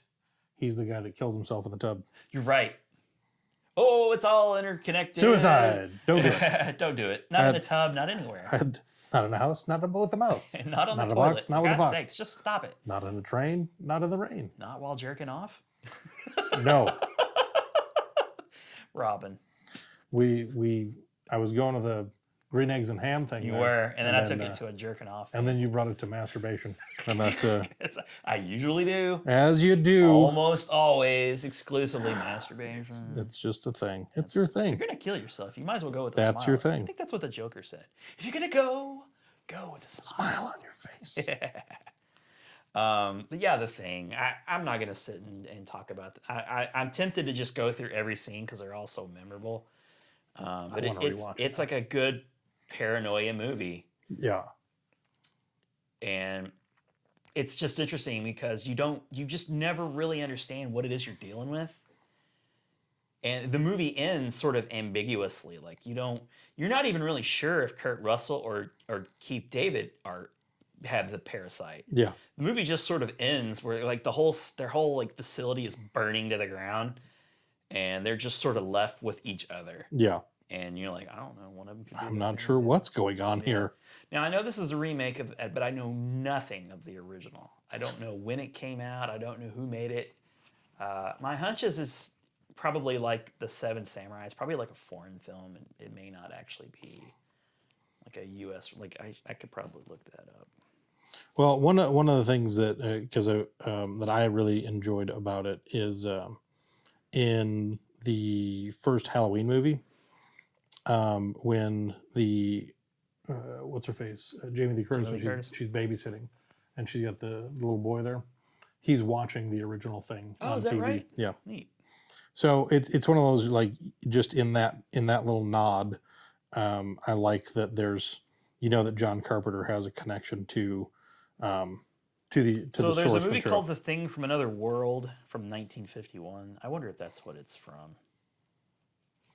Mary Elizabeth Winstead was in the most Joel Edgerton. Really? Maybe I should go back and watch this thing.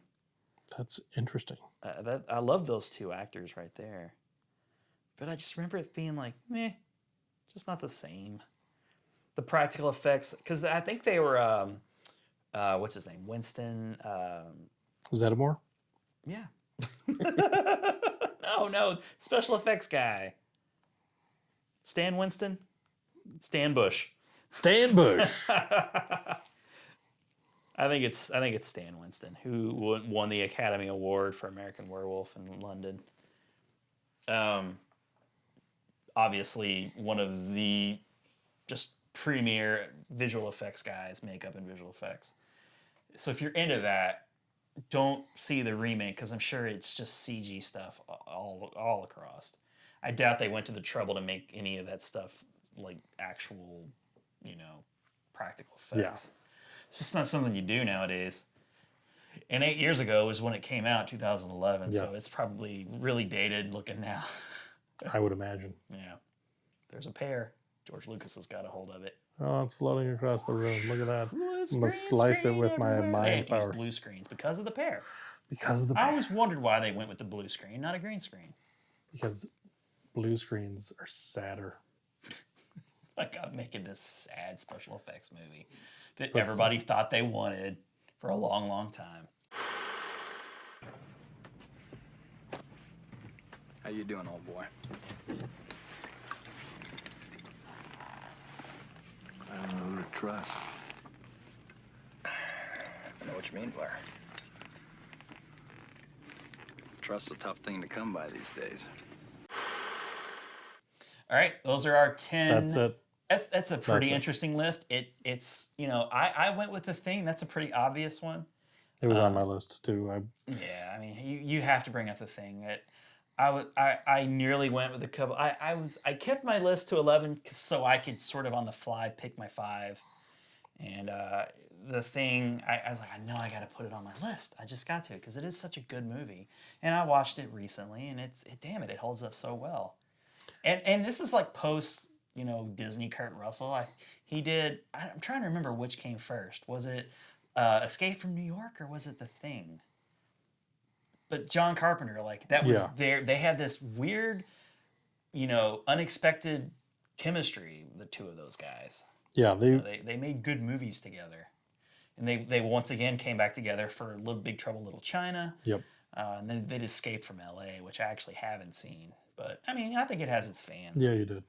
If you saw Escape from New York, you saw Escape from LA. Okay. Basically the same. Because I've watched both of them. Well, he surfs in Escape from LA. Yes, he does. Seeing that in like makes the it trailers. a wildly different film. Boo. It's still good. It was one of those. It's not like remakes or. Snake Plissken's a fun character. He's a fun character. He's kind of like Ash. Yeah, it's one of those like he's a character worth revisiting. I think I've heard in recent years that they've been toying around with bringing him back again, which I wouldn't be totally against. He's a fun character. He's Kurt Russell he's had kind of a resurgence in the last few years. Anyways, Yeah. He's been in a number of decent things that I've enjoyed him when he's popped up. So he's not one of those guys like, oh no, Kurt Russell, you're done. No, you can still have him in things. He's still got that luxurious hair. He does. He's got a flowing mane. Like a lion. Yes. The giant bone something tomahawk in that movie had a giant mustache. Oh, yeah. I remember watching one of those, that Jimmy Kimmel, they read angry tweets or mean tweets, something like that. And someone said, Kurt Russell's face looks like it's made out of worn denim. And he just agrees that it is. And I think it very well may I'm be. sure he enjoyed that, actually. Yeah, I feel like he probably did because I think because he's sort of playing like these like John Wayne-ish type Yeah. characters a number of times. I think John Wayne would appreciate that. Yeah, he's an old cowboy. Denim face. Old denim face Russell. Cool. All right. Well, we have plenty of other ones to revisit that topic at another time. So that's that segment. We're moving on to. I think we've already described what the third news segment is. It's a quiz. We're gonna do like a little game. We're gonna do some trivia. We're gonna call it Seen It, spelled S-E-E. Yep. Or maybe that title's something pending. else. We can change that. It might be by something next else. time. It's probably going to be something else. Might be.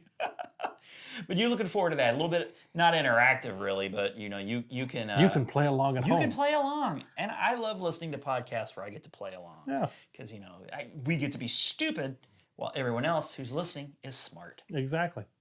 And that's who doesn't love that? So used to that. Who doesn't love that satisfaction of knowing that you're better than the other person? And guess what? You're definitively better than me. You're not wrong. I don't even know who you are, but I know that you're better than me. Well, that's been our 3-hour-long episode. Hope you enjoyed it. I certainly enjoyed it. I did as well. It's good times. Got to talk about Batman '89 for Got a good to talk long about bit. suicide. We got to talk about Jonathan Brandis once again. We got to talk a little bit about masturbation and suicide. We really covered the suicide gamut. We're against it. But, if you're going to do it, masturbate. I'm still 100% against suicide. I've been your sheepish co-host, Ron Avis. And I've been a wolf in sheep's clothing, Adam Peterson. We'll see you next time. Hit it, Mitch.